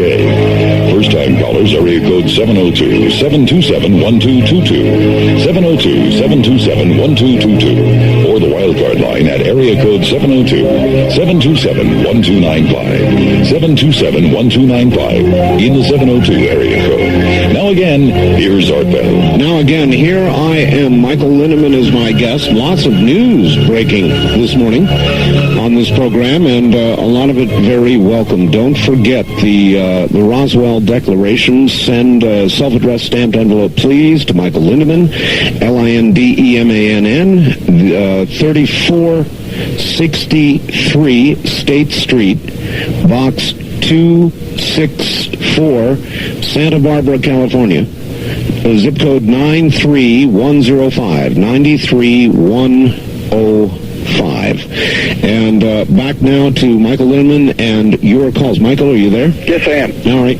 Are you ready for more? Yes, I am. I want to make a quick comment before you pick up the phone there. The gentleman who called about red mercury, one of my friends was standing by here listening to the program and said, don't you remember about the red mercury business that was basically has to do with the possible proliferation of illicit nuclear materials out of the former Soviet Union or the satellite Soviet states. I can't, honestly, I really can't satisfy the caller's inquiry directly because I really have to confess ignorance as to the real details of the red mercury problem. But I will say, generally speaking, that we have to be very careful when we congratulate ourselves on getting past the Cold War. We're not anywhere near out of the woods yet, and I think this is really what the red mercury scare is about, that there is a great deal of illicit nuclear material floating around, a lot of it missing from the former Soviet states, and even a lot of it missing from our own nuclear situation. And of course, one of the big scares today is that nuclear material can get into the hands of terrorism. The single most likely way that we would still have nuclear detonations on this planet of a war type would be in the hands of terrorists. And on that, while we're on that subject, Michael, there's a little more breaking news. Tomorrow morning, there is a historic and perhaps even troubling first. The FBI opens their office in Moscow tomorrow morning. And they do it ostensibly to help with Russia's terrible crime problem and to investigate, I believe, the connection between the Russian mafia and the possibility of their getting hold of some nuclear weapons. Were you aware of that, Michael? Well, to be honest with you, I was not aware of the nuclear weapons issue, but I will say this. It is a truism in today's world that small, easily portable nuclear weapons would be probably the most valuable black market item imaginable, and that there are arsenals of such weapons in the former Soviet states which have not been guarded up to our specs, okay? And yes, the FBI is interested in this. We might even say desperately interested in this. And yes, our own intelligence agencies. And indeed, I think, in fairness, the governments of the former Soviet states are extremely concerned about this, but that the concern alone may not stem the flood. There's something I missed here, Michael. I thought the FBI was a domestic agency. If I'm not mistaken, what we have here, Art, is something on the order of an advisory office. I'm not sure about that, but you're right. The FBI is undoubtedly a domestic agency. But then again, you know, these agencies cross the line. The CIA will tell you every single time. If you said, "Do you do any in-country?" Absolutely not. Well, I should say not, but that's a pile of baloney. So the fact is, these agencies go where they need to go, and they really aren't governed that powerfully by any code of law. All right, just before we leave the subject, what about Korea? It's big news. They're building nuclear weapons, probably already have them. Jimmy Carter just came back with almost a peace in our time flap of the paper, and now it looks as though the crisis is kind of on the back shelf again. Is it really, Jimmy Carter came back and said the crisis is over. Is it really over, Michael? Well, of course, I'm not sure, but I will say this. I don't believe that any legitimate state has anything to gain by threatening to use nuclear weapons. Many states want to possess nuclear weapons as a hedge against their own social disorder. North Korea is one of the final bastions of old-line communism. As such, they are absolutely anachronistic, and the Pyongyang administration is looking at the prospect of a total social disaster if they lose their grip on the people. Right. It is a very good idea from their point of view to have weapons, but not to use them. No legitimate state can afford to use weapons, not even one. The only real use for those weapons today is going to be in the hands of terrorists, and of course that will eventually lead to nothing as well, but of course could cause an awful lot of commotion along the way. But I think that's where the threat of the weapons comes from, is that these states need them to buttress their own legitimacy with their own people, and in that respect, no, the crisis is not over, because North Korea is on the verge of a social catastrophe. Right. In other words, are they actually giving up the idea of nuclear weapons, ready to negotiate them away, or are they just stalling for time while the fuel rods they have cool?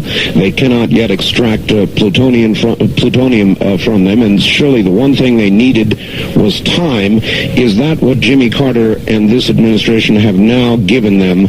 Time? Not necessarily. Yeah, they may have given them time, yes, but what is more important, what North Korea needs more than time is legitimacy. North Korea needs to feel that it is not the odd man out in a world ringed by enemies.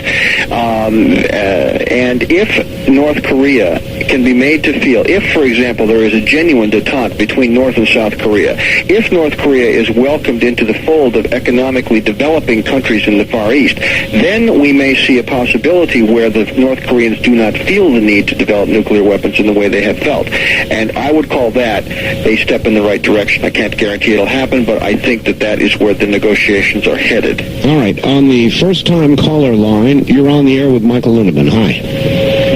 Hello there. Hello? Hi. Yes, ma'am. You're on the air. Turn your radio off and tell us where you're calling from. Turn your radio off. Hawthorne, Nevada. Hawthorne. Okay, go ahead. Well, I just heard these numbers, this phone number, and I finally decided to call. I just have one thing I'd like to know, and that is, why do we have to go through, the first time you make a phone call, why do you have to go through this process? I'm sorry, I'm not understanding what you mean.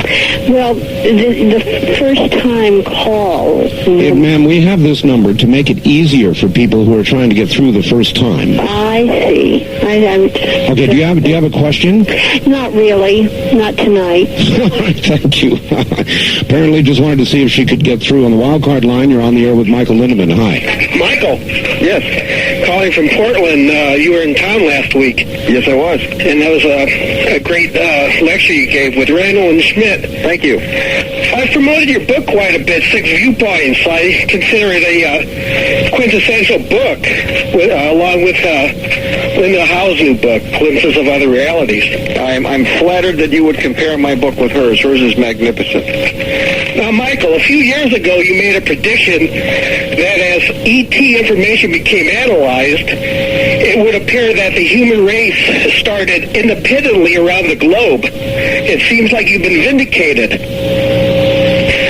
I'm sorry, I'm not entirely sure what you're saying. Try that question again.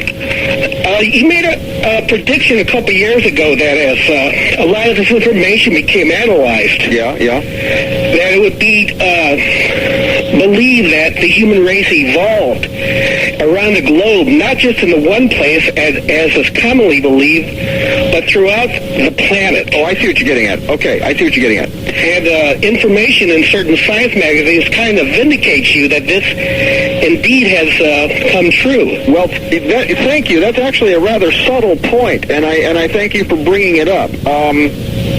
Actually, the argument is far from one. It's an extremely complicated situation. He's referring, Art, to some recent articles in Science and Nature and some other more arcane magazines from the latest research on the evolution from the species we call Homo erectus to the species we call Homo sapiens, and where indeed Homo erectus showed up around the planet, and whether or not Homo erectus evolved into Homo sapiens in one location or in several different locations, which seems rather less probable. And yet there is some information suggesting that Homo erectus actually migrated to various parts of the world out of Africa much earlier than previously thought, and at that stage was able then, in all these independent locations, eventually to show up as Homo sapiens, which would be an extraordinary thing to occur. Well, it would, because it would make the probability of life elsewhere greater, would it not? In other words, let me get it straight. Are you saying that it came from one central location and migrated to other locations, or that it developed along simultaneous lines at several points? Well, it's actually both of what you said, but here's the thing. There has long been a theory that our species evolved in Africa and then migrated to many parts of the world, yes, or that there were successive waves of migrations, so that, for example, Homo erectus, a predecessor of ours, evolved in Africa and then moved out into various parts of the world, showed up in China, showed up in the steppes of Russia, and so forth. Then the old theory continues that the Homo erectus continued to evolve in Africa until it achieved the status of Homo sapien, and then Homo sapien moved out of Africa into other places, and eventually, when it showed up in China, when it showed up in the steppes of Russia and Western Europe and so forth, just killed off the native population of Homo erectus. Well, maybe, but maybe not. New information suggests that Homo sapiens showed up in places like China much earlier than we thought, giving rise to the possibility that it evolved there. And that is a whole new ball of wax. That's very exciting. Yeah, and what it says is that we, first of all, we really don't understand the evolutionary curve that led to our species. It would appear, for example, that Homo sapiens came on the scene rather suddenly, earlier than we thought, and without what we normally would call enough time to get to our very advanced, say if you want to call us advanced, but we're certainly advanced over Homo erectus, the question is, how did that jump occur? Now, there are people who say it occurred not as a natural consequence of evolution here on this planet, but as a process that was pushed by the intrusion of alien geneticists, if you will, genetic science from off-world. Now, that, again, I come back to this concept. We're talking now, we're way out on the lunatic fringe of UFO research. I admit that. I think that we have very little evidence in support of this, but at the same time, we have huge conundrums that have no easy answer. Is it possible that Homo sapiens is, at least in part, the product of genetic engineering? And the answer there is, well, doggone it, just maybe the answer is yes, and we have to take that seriously. Now, for example, we go back to the Sumerians, as I talked earlier. I'll tell you something, Michael. 100 years ago, we'd have burned you for that. Yes, indeed. And, 100 years from now, they might burn us for that. They might. We are facing there's a very serious religious challenge here, Art. All right, there are also a million calls, Michael. We've got to get to them. On the wildcard line, you're on the air with Michael Lindemann. Hi. Yes, KFDR Fairbanks. Fairbanks, Alaska. Yes, sir. Yes, I'm wondering if maybe the Sphinx he wrote it during the Great Flood of Noah's day, and if maybe or not the people are being prepared for what the Bible calls a strong delusion, where when the Christians are raptured, perhaps people will be told that UFOs took them. All right. Thank you. Want to tackle that one, Michael? Well, I will say this. Not only the Christian religious tradition, but other religious traditions around the world point to this time, or a time very near this time, as a time of tremendous upheaval and tremendous change. It is one of the great curiosities of prophecy from around the world. Yes. That this is a time that the prophets pointed to. And it is possible to interpret the rapture that is described in John's Revelation as possibly an alien event or a UFO event. Now, I realize the Christians don't want to interpret it that way. This is a pre-recorded, previously broadcast I'm not taking program. issue with that. But I will say that we may see some extraordinary occurrences in the years ahead, and for some people of religious conviction, it will have the appearance of the fulfillment of prophecy. All right. On the wildcard line, you're on the air with Michael Lindemann. Hello. Hi, Art. Kevin, KEX, Portland. Portland, yes. Yeah, Mike, I heard when Art described your biography that you went to divinity school at Berkeley. That's correct. And I was just wondering, like the last caller, a little bit more on your perception of how this relates with, I don't know what religion you are or anything else, but how this relates with your morality, or, if you could just delve into that a little bit. All right, or your theological background. What kind of clash has occurred for you there personally, Michael? Well, I must tell you in all honesty, it has not confronted my personal theology very much. I would like to say on behalf of all people of religious conviction that whatever we may learn about the truth or the activity of alien intelligence, it will not, in my view anyway, challenge one bit the basic suppositions of a divine creation or a divine creator. I have my own personal convictions about that, and I have not heard a single thing anywhere in the UFO research data file that has challenged that for me. However, I do think we have some belief systems on this planet which are going to be sorely challenged, and we're going to have to be very, very careful in how we interpret these events. We're going to have to, first of all, we have to recognize that if there is a God, and I personally believe there is, then the only God that makes sense to me is a God whose imagination is vastly larger than my own. And the possibilities that God may bring forward are possibilities which dwarf my capacity for understanding it. I do not want to stand up and say, that can't be because my God would never do such a thing. Michael, could we be chasing our Creator? We could be in a sense. But I want to be very careful about that, too, because, if we, Art, went to another planet that had only primitive life forms or no life forms, one of the things that we might think of doing would be to see if we could get life to grow on that planet. If we are talking now about going to the planet Mars, which is supposed to be a dead planet, although there may be evidence to the contrary, if we went to that planet, we would set about to terraform that planet. That's already in the written plans, Art. If we went to Mars, we would try to make that planet a living planet after our own image. It is not the least bit inconceivable that other beings far in advance of ourselves came here and did the same thing. But that would not obviate the question of God. It would only say that we are part of a very large community of intelligent beings who are very much like us and run experiments like we do and may have moral issues like we do as well. All right, Michael, hold on just one moment. We'll come right back to you, and when we do, I'm going to ask you about the next, to me, obvious question with regard to Mr. Richard Hoagland. His discoveries not just on Mars now, but on the moon as well, with some remarkable photographs. Back now to Michael Linneman. Michael. Yes, sir. Richard Hoagland, I've been in close contact with him lately.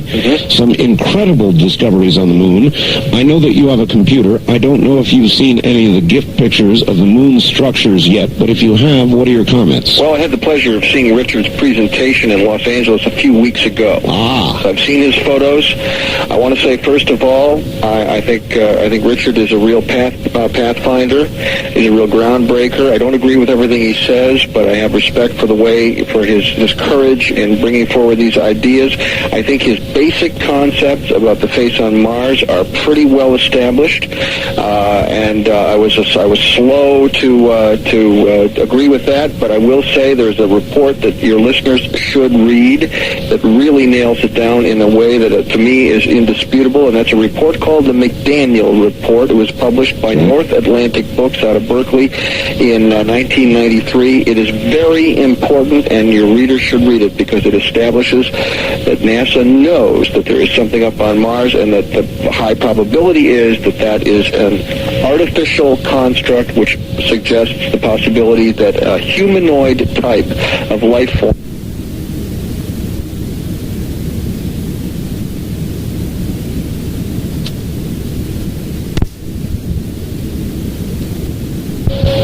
Richard Hoagland's analysis there, of course, is nowhere.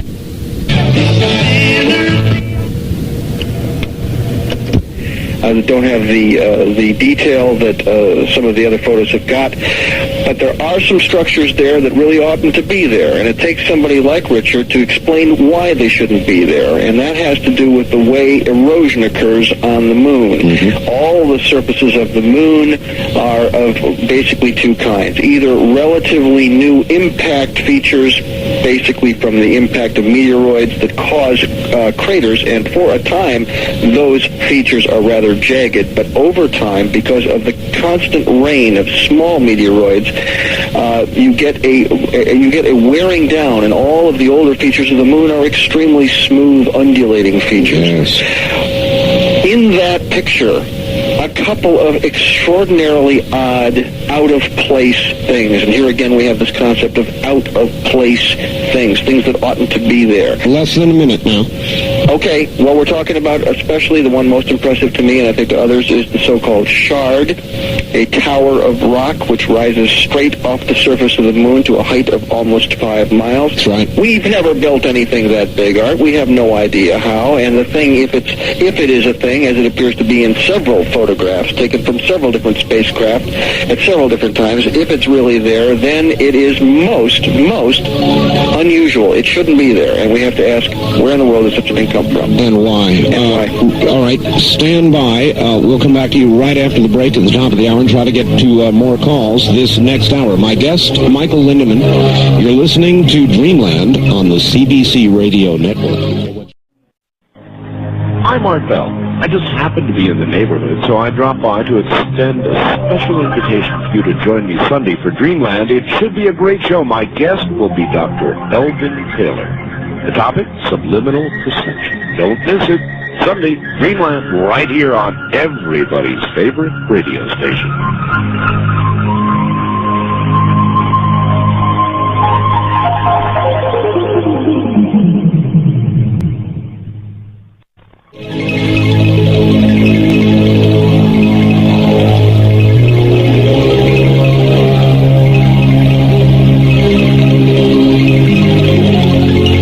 Kingdom of Nile. We continue with your calls on Dreamland.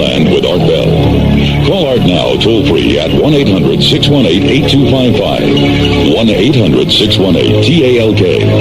First-time callers, area code 702-727-1222. 702-727-1222. Or the wildcard line at area code 702-727-1295. 727-1295 in the 702 area code. Now again, here's Art Bell. Now again, I'm here. So is Michael Lindemann. Here's a fax. Art, great show. Thanks to both you and Michael. ETs, UFOs, really, Art. I've told you the Bible is full of this info. And of course, the rapture will simply be a massive beam me up Scotty.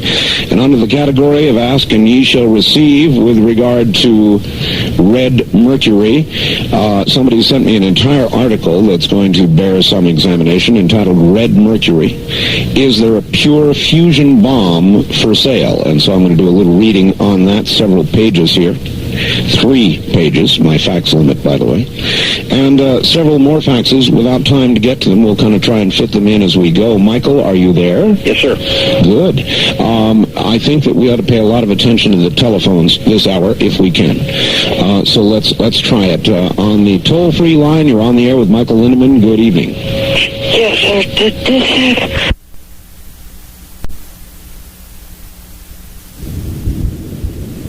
So let's try it.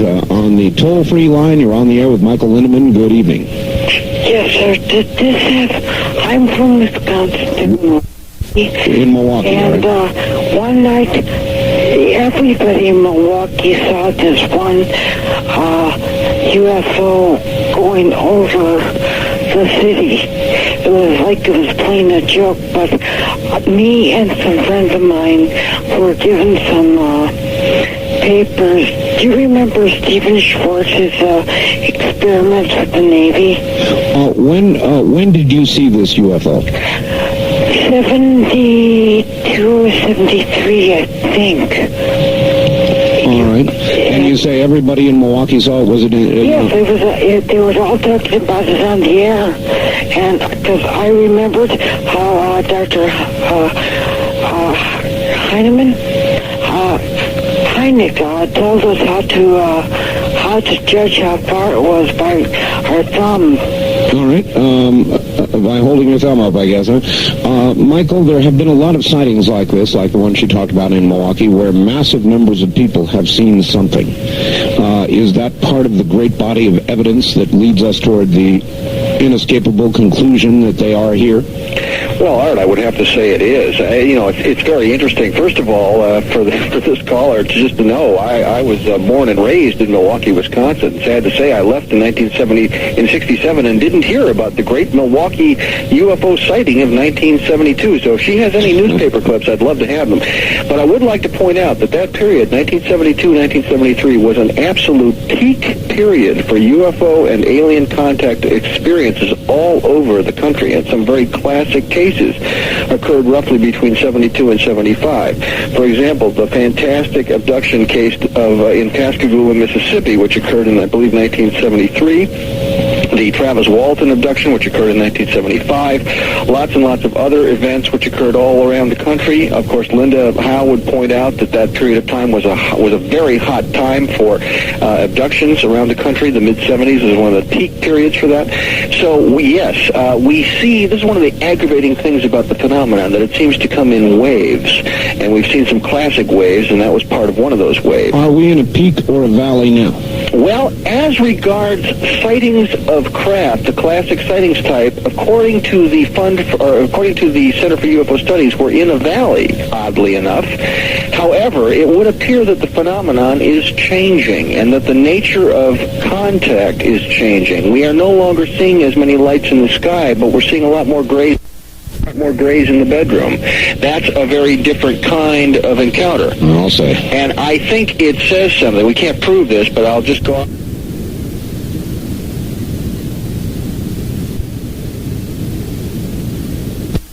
they have to do something. But second of all, I think the aliens have something to do with it. They are modulating a process. And I think that they have shown us lots and lots of lights in the sky for a couple of decades. You know, back in the 60s, it was very unpopular to even mention that there might be somebody on board, for crying out loud. You know, you were a bit of a lunatic, even in UFO research, if you said, well, what about the people who are driving the thing? And that has, of course, changed a lot. But it wasn't until the mid-70s that we started to get comfortable with that. And now, of course, come mid-80s, we're comfortable with the idea, well, comfortable is not quite the right word, but at least we're getting used to the idea that there may indeed be beings who are coming and meeting us, experimenting with us, if you will. We are conversant with the idea.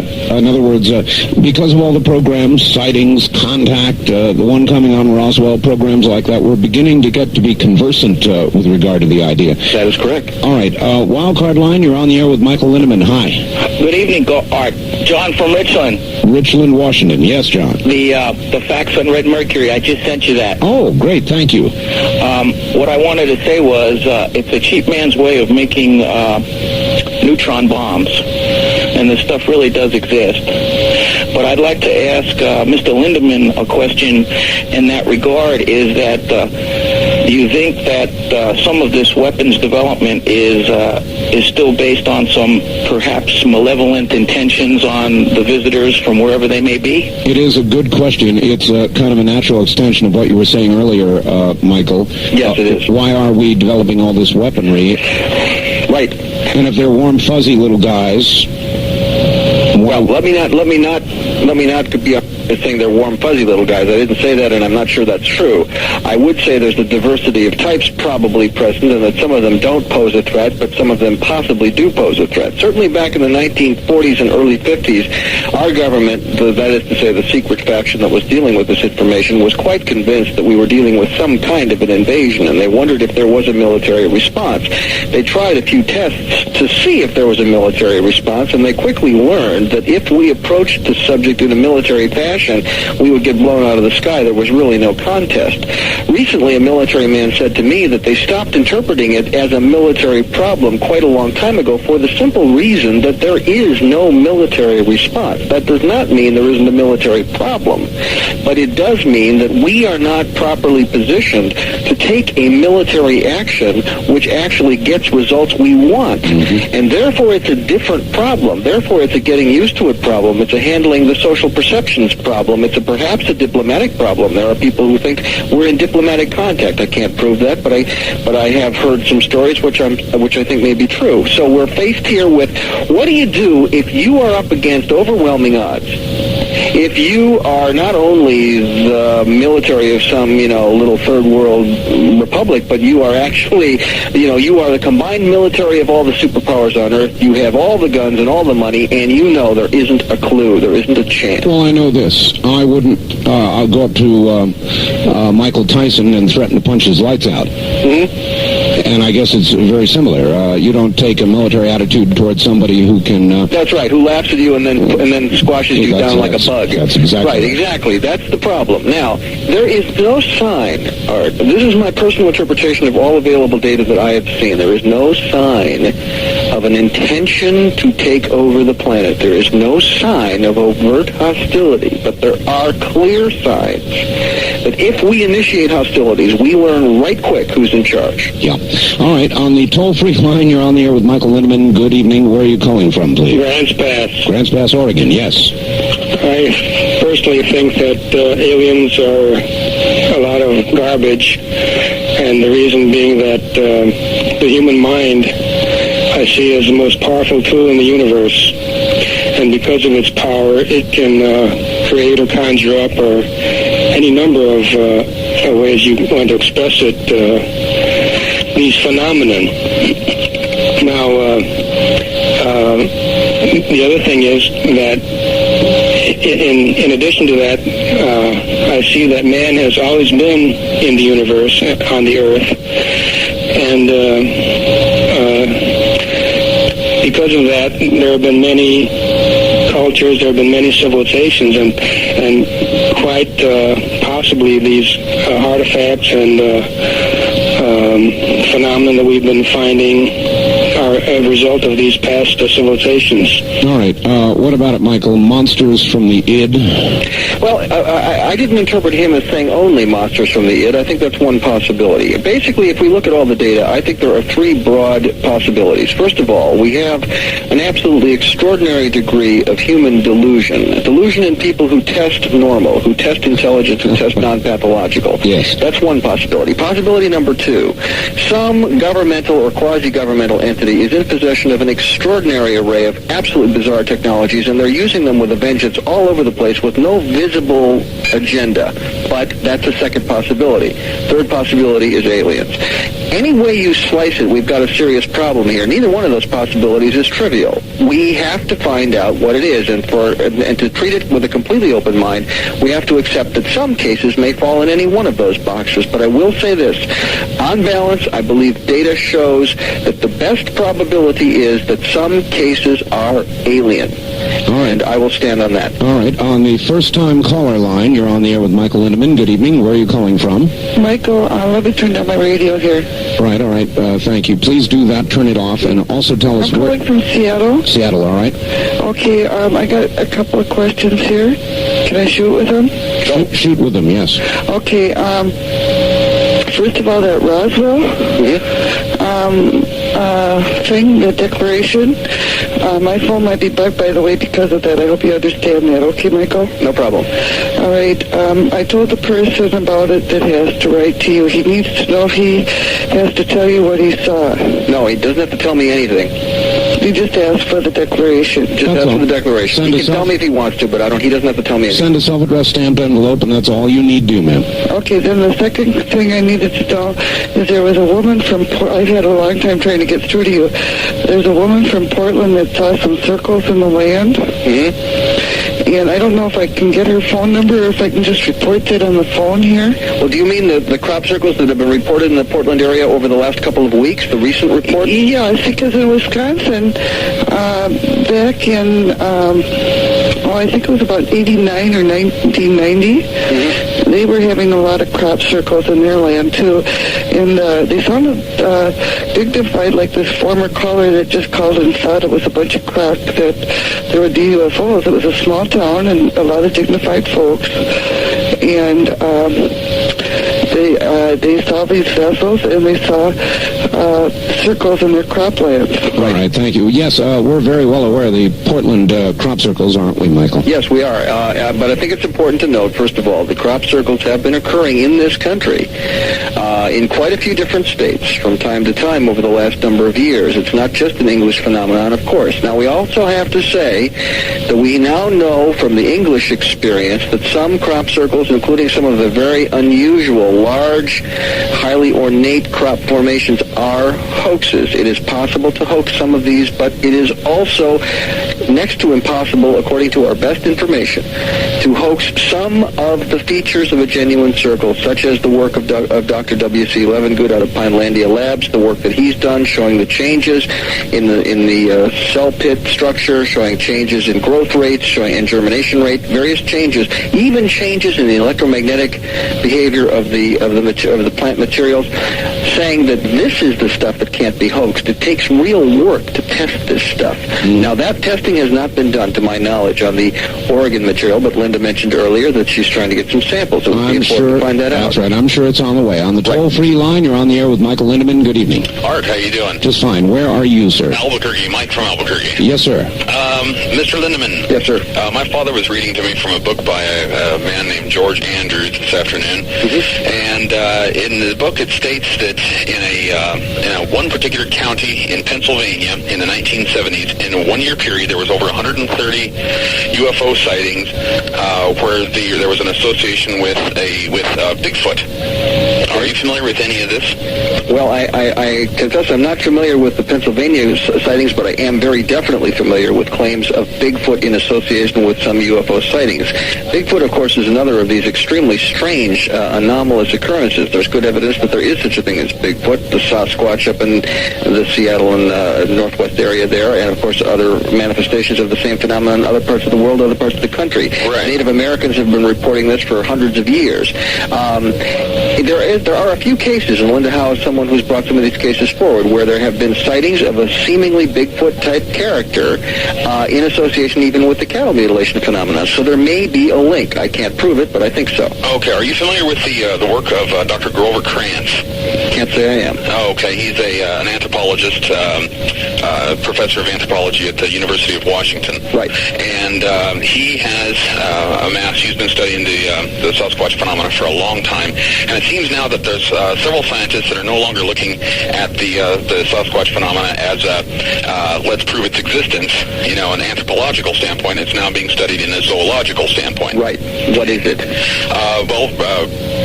I mean, that's a rhetorical question. The question is not, they know it's there, but now the question is, what is it? Yeah, the biggest piece of evidence is the dermal ridges. Right. Are the fingerprints on the feet. That'd be virtually impossible to fake. Mm-hmm. And they're finding them left and right. I was curious if if there was a large connection. All right, thank you. And you do find there to be a connection. Well, no, what I would like to say is, since Bigfoot is a little outside my range of personal study, I would only say that there have been some researchers who have established a possible connection. I don't rule it out. I think it's a very provocative possibility. All right, well, since we've asked about that, how about Loch Ness? Oh, sure, and after that, let's bring in... Well, I mean, there has been serious scientific inquiry in Loch Ness, and they've had readings. I don't want to make light of Loch Ness. I personally would be thrilled to bits if the Loch Ness Monster exists, and there's a darn good chance it does. Not only there, but in Lake Champlain and the Ogopogo and some lake up in, I don't know, British Columbia or wherever it is. It is absolutely likely, Art, that there are lots of bizarre life forms on this planet that we haven't found. Every now and then something washes up on a beach on some shore of some ocean. We find with it there's a whole new class of whale or a whole new class of squid or some other creature we've never seen before. Eels 100 feet long. It's quite possible. I'm not sure, however, that there is any established connection between Loch Ness and UFOs. All right. On the wild card line, you're on the air with Michael Lindeman. Hello, where are you? Yes, this is Dan from the University District in Seattle. Hi, Dan. Hi. And, Michael, it's been a few months since I've talked to you, but I was the one who called about asking questions about the reptilians a few months ago, and you were very kind and gracious in giving me your time on that information. I'm wondering, have you ever exchanged information with Mark McCandlish? Yes, in fact, we had an interesting exchange on this very show a couple of months ago. I must have missed it then, because I was very fascinated. Well, actually, caller, that's what led to the McCandlish appearance on this program. I see. Okay. Yeah, I thought he had a lot to say, and I'll go ahead and hang up, and I wonder if you could just say a few words about his information on UFO technology. All right, we'll do that. Michael, hold on just one moment. Michael Lindeman is my guest. We'll be right back. For those of you who are having a hard time hearing it or straining to hear it on some distant radio station, my advice would be to call your local radio affiliate, the local radio station in your area, and inquire about Dreamland. And toward that end, if you would like assistance, let me give you our network telephone number, and they will give you assistance in trying to get Dreamland on your radio station. It is area code 503-664-8829. Now, do not call it now. Call it beginning Tuesday during the business week. That's area code 503-664-8829. Michael, are you there? Yes, sir. Not a lot of time before the bottom of the hour. Let's try a quick call on the toll-free line. You're on the air with Michael Lindeman. Hello. Yes, this is Tom from San Diego KOGO. Hi, Tom. Hi, I am an ESP researcher, and of course I'd like to have a couple questions with Mr. Lieberman. Edgar Casey speaks of the future contact with UFOs, and ESP research indicates that there is going to be sizable Earth activity in the near future. How does this coincide with your 2020 predictions of what we are going to be living through in the next 5 years with the rings of fire that are very active right now? All right. Big Earth movements, predictions by people like Casey, true. Well, What I can say is that there is no geological precedent that we know of for the kind of Earth changes that have been predicted by some people. For example, Gordon Michael Scallion, who firmly believes that the western third of the United States will simply be inundated. That's right. I am not in any position to say these people are right or wrong. What I will say is that the probability that they're right is extremely low unless something absolutely unprecedented occurs on this planet. Which is, of course, what they're predicting. That is exactly what they're predicting. I have to work from known information, known trends, and I would have to say that in my view, the likelihood of Earth changes on that scale is extremely small. On the other hand, we know that the West Coast is a sitting duck for major earthquakes. No question. I live in Santa Barbara. I'm going to move. I tell you, I think this area is in for some serious seismic activity. All right, Michael, very quickly, about a minute left. UFO Technologies, going back a call. He wanted your comment on Mark McCandlish and some of what he has to say. Actually, I'd like to comment on that in some length, so let's do it after the break, but I will say very briefly, Mark has alerted me to two important things. Number one, that it is quite probable that our government is in possession of what he refers to as alien replication vehicles, if we can say more about that, and he has alerted me to a new generation of lighter-than-air craft that we have built, which have nothing to do with alien technology, but which are mistaken for UFOs, and in particular for the very large diamond, or not diamond, but triangular-shaped UFOs sighted in the western states. It may very well be that this is a lighter-than-air conventional technology. I would believe that because it certainly would fit the one sighting that I've had. We will also give you the address again. Get a pencil for the Roswell Declaration when we come back. So get a pencil and a piece of paper and get ready. This is the CBC Radio Network in Dreamland. CBC, Chancellor Broadcasting Company. For the strange and unusual, it's Dreamland with Art Bell. What do we discuss on Dreamland? Two fascinating areas. Is there life after death, and are we alone in the universe? Two ultimate questions mankind's been trying to answer for thousands of years. We'll be talking about it this week, right here on Dreamland.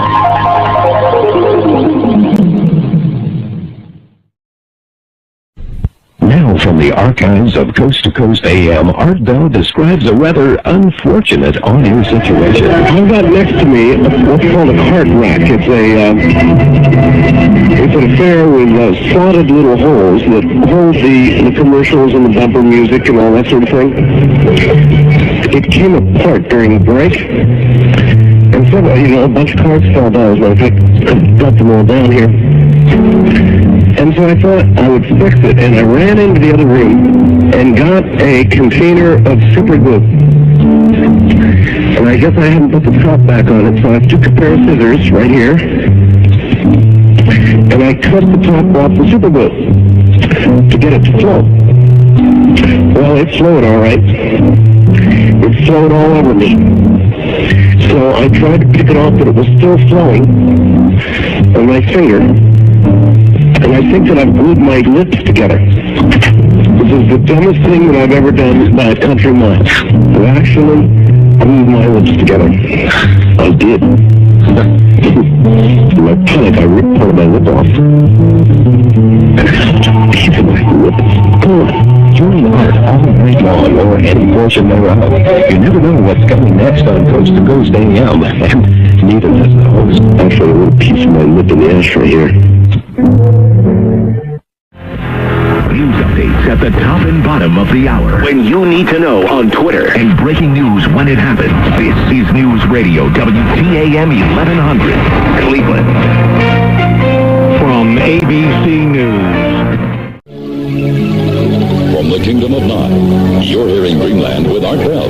To participate in the program, call toll-free 1-800-618-8255. 1-800-618-8255. First-time callers, area code 702-727-1222. Or the wildcard line at 702-727-1295. This is the CBC Radio Network. It certainly is. Tell you what, a couple things. One, we're going to restrict our toll-free line to east of the Rocky Mountains.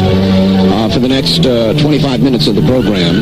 Remember, only those of you east of the Rocky Mountains on the toll-free line at 1-800-618-8255. East of the Rockies only.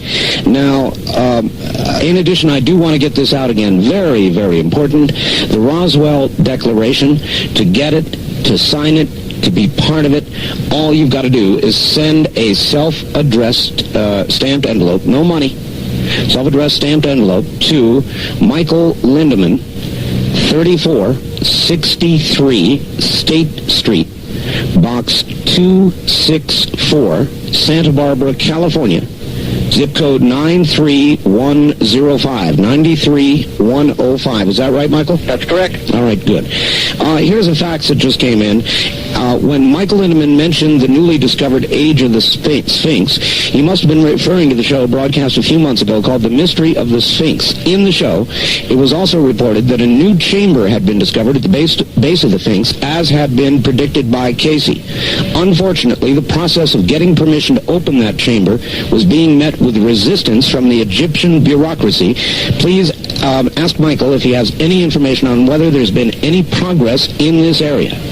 Well, I'm glad your listeners informed. That is, everything he said is true. Unfortunately, I do not have an update. I am in touch with some people who are monitoring that situation very closely, and I would like to, check with them and perhaps comment on that next time you and I talk, Art. And you could pass it along to your audience if I'm not on the program. But right now, I'm not aware of any progress, and the person who faxed it is absolutely correct. The Egyptian government is very much resisting this. Now, there's a reason for this. It's not just a question of whether you just go digging in Egyptian soil without permission. It is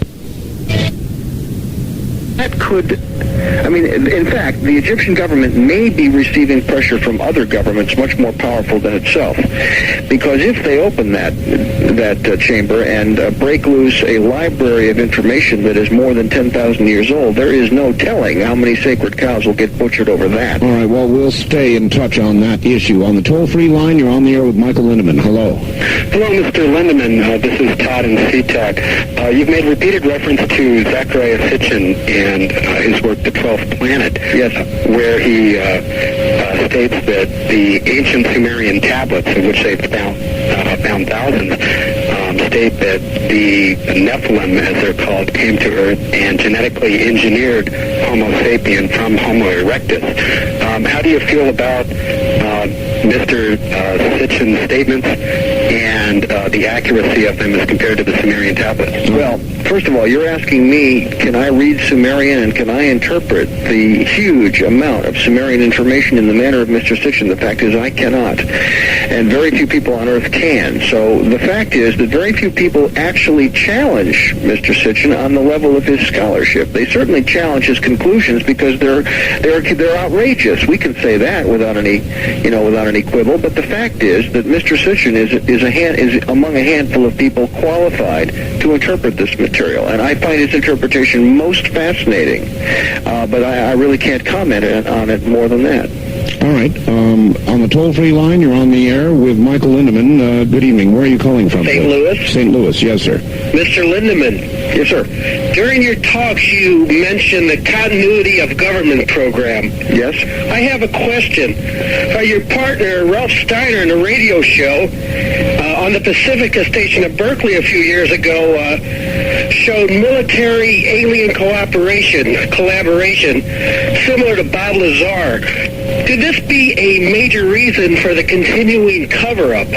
Well, if it were happening, I would say that would be a very cover-upable kind of fact, okay? Now, I can't say it's happening, but I will say that certainly the United States has built enormous underground bases. Whether there are aliens in them or not remains to be seen. However, I would like to point out a new book that will not necessarily be well known to your listening audience, but I think is very important. It's called Taken, and it's subtitled Inside the Alien Human Abduction Agenda. It is by a woman named Carla Turner, and by the way,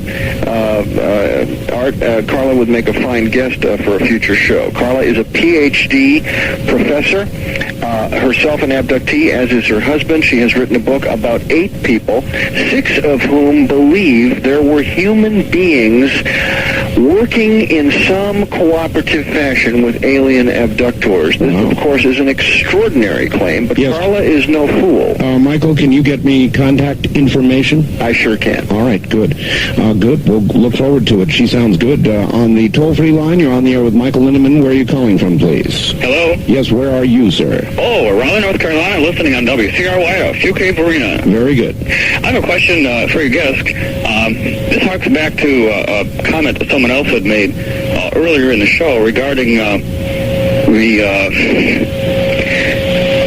the differences of opinion, let's say, among the UFO research community. Recently, I read Jacques Vallée's book Revelations, in which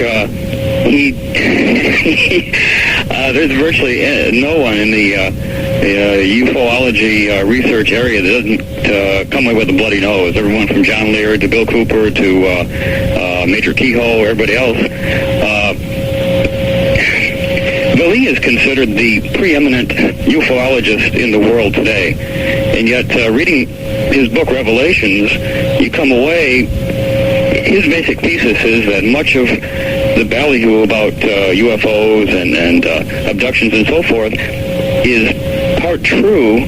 There's something going on out there, but much of it is generated by the military intelligence complex, and they've so well infiltrated and co-opted the research efforts that it's hard to tell anymore who's telling the truth, what's manufactured. That's true. All right, I get the message. Can I comment on that? Yeah, please go right. It's a good one. And by the way, some of the people he mentioned are not at the center of the scientific community investigating this phenomenon. But that is true. Go ahead, Michael. All right. Bottom line, I have great respect for Jacques Vallée.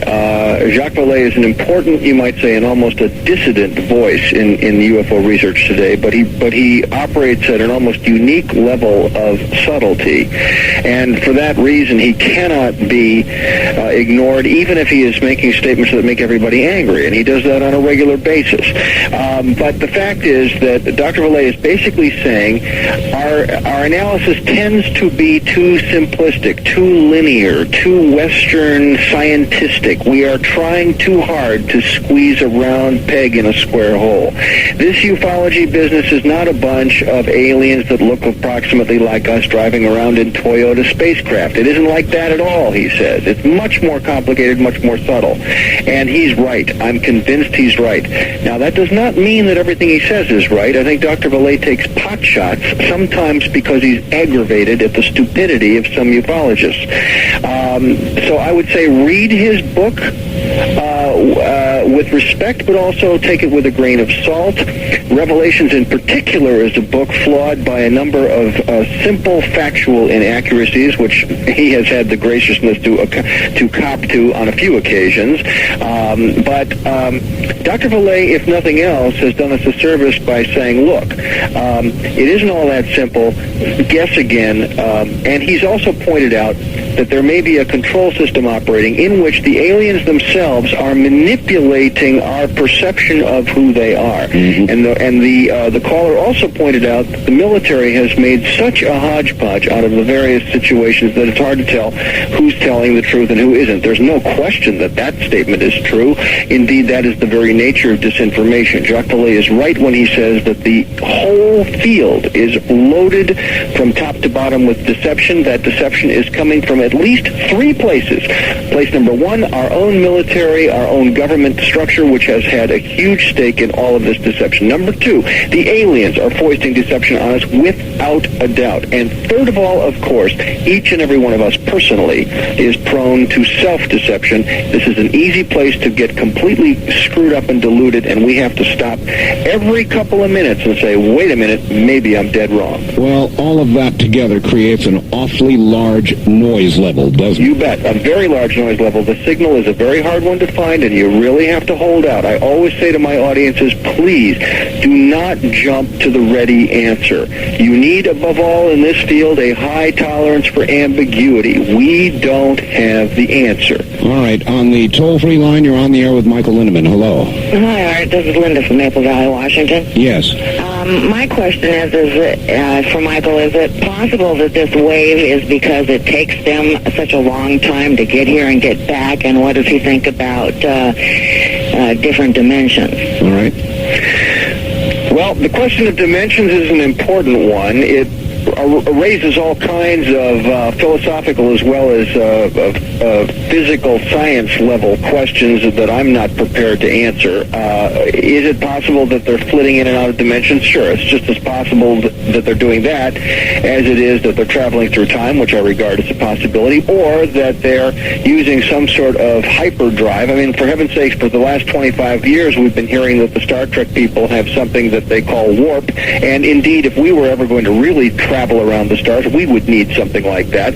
Jules Verne 100 years ago said we'd be flying through the skies or traveling in submarines under the ice caps. He was right, as it happens, but that was 100 years ago. Now, are we going to come up with this technology? Maybe. Have they come up with it? Quite probably. Does it take them a really long time to come from star A to here? I doubt it. I don't think we would see the numbers we see if it was really a matter of them traveling years and years and years to get here. I think that is extremely improbable. There must be some other way to do it. All right, Michael, hold on just a sec. We'll be right back to you. Michael Lindemann is my guest. Still time to get in if you would like to try. I know the lines are awfully clogged, but be patient. You will get through. Michael Lindemann, where are you calling? Yes, sir. Okay, here we go again. Short on time now. You're on the air with Michael Lindemann. Where are you calling from, please? No, you're not. We'll go here to the wild card line. You're on the air with Michael Lindemann. Hello. Hi, Eric. This is Matt in Portland. Hi, Matt. Hi, Michael. Great show, Art. Thank you. Dan from the University District asked Michael, I guess on another occasion, about the reptiles. I'd just like to get Michael's input on that. All right. I'm sorry, about the what? The reptiles. Oh. Well, there are several kinds of aliens often described. The most commonly described in this country, of course, is the grays, the slightly built gray characters with the large black eyes. The humanoid type, the type that look essentially like us, is the next most often reported, and then the third most often reported are so-called reptilians. Humanoid type beings that have reptilian-type features, that is, perhaps scaly skin or skin of a greenish tone, very muscular build, large claws in some cases, large teeth, odd facial features. Do these beings exist? Well, I would say the answer is I don't know, but the reports are very, very frequent. And so if these people who are reporting them aren't crazy, then we have to assume it's possible that they could exist. They would be my least favorite. If you're talking about ones to meet up with, I'm not wild about reptiles anyway. On the toll-free line, you're on the air with Michael Lindemann. Hello.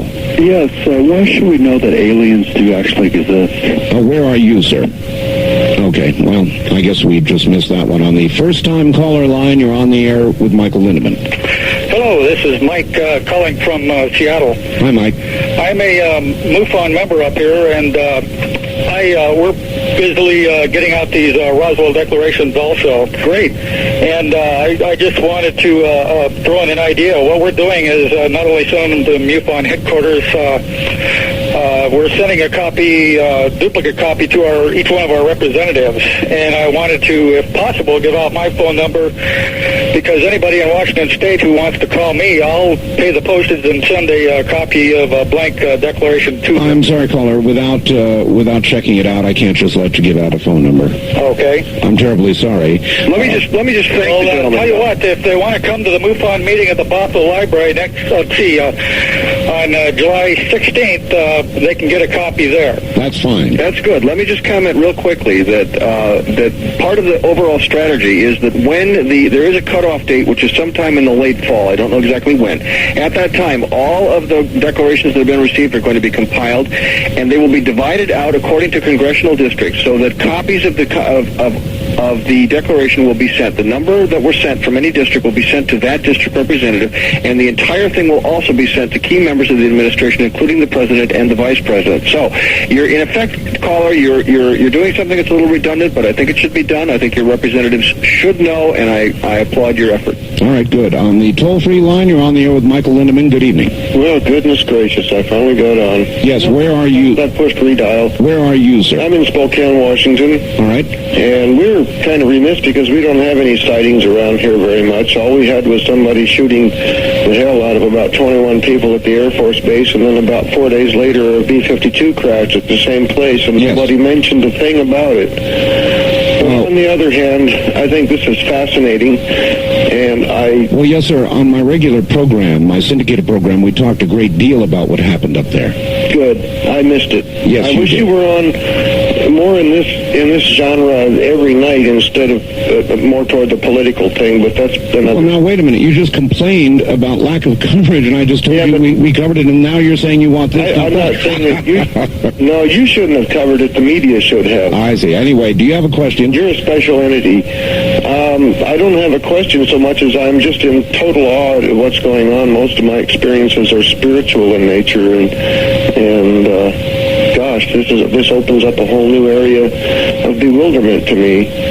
What can we expect in the future? I mean, is this the strange goings-on in the sky that we're not supposed to look at that's described in the Bible, or what?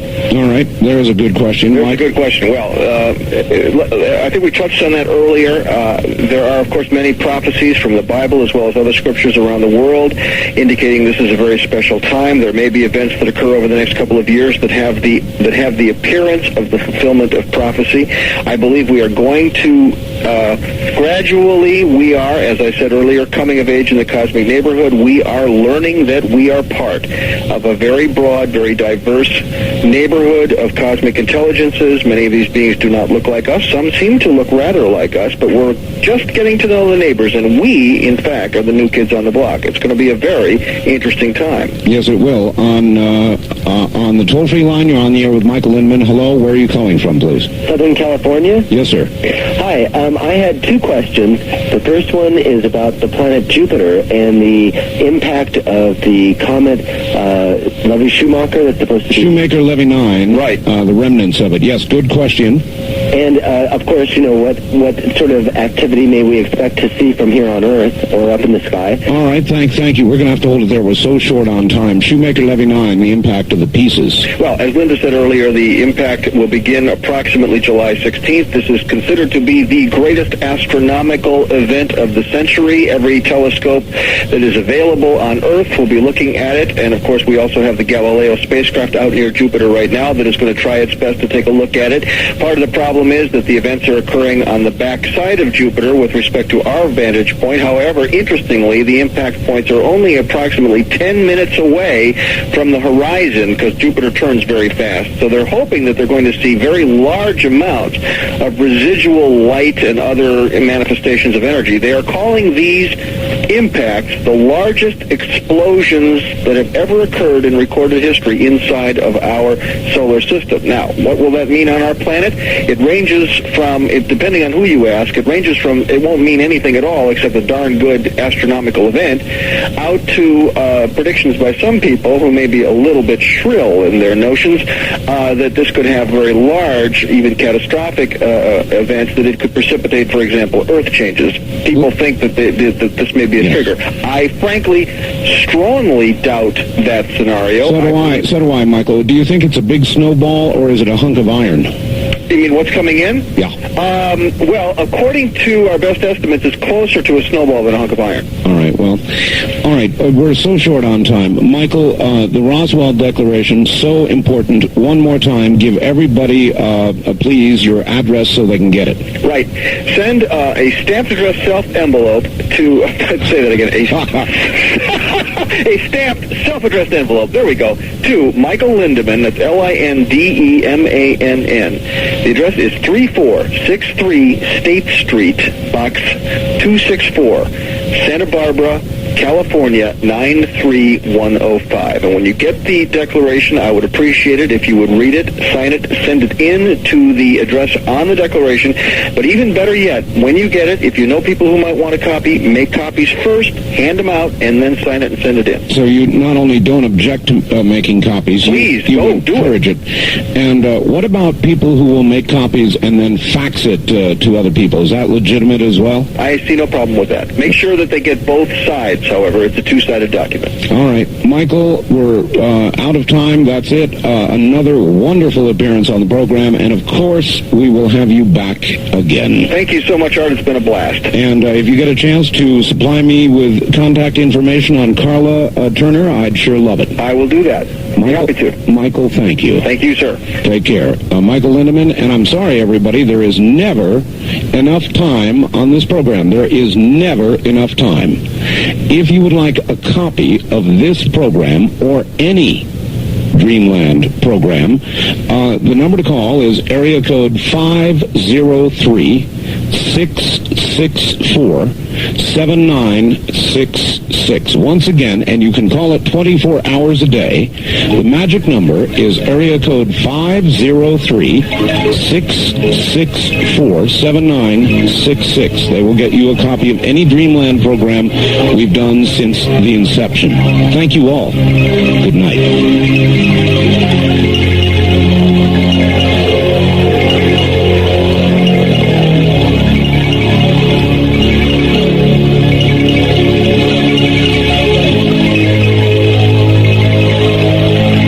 This has been Dreamland, a program dedicated to an examination of areas in the human experience not easily nor neatly put in a box.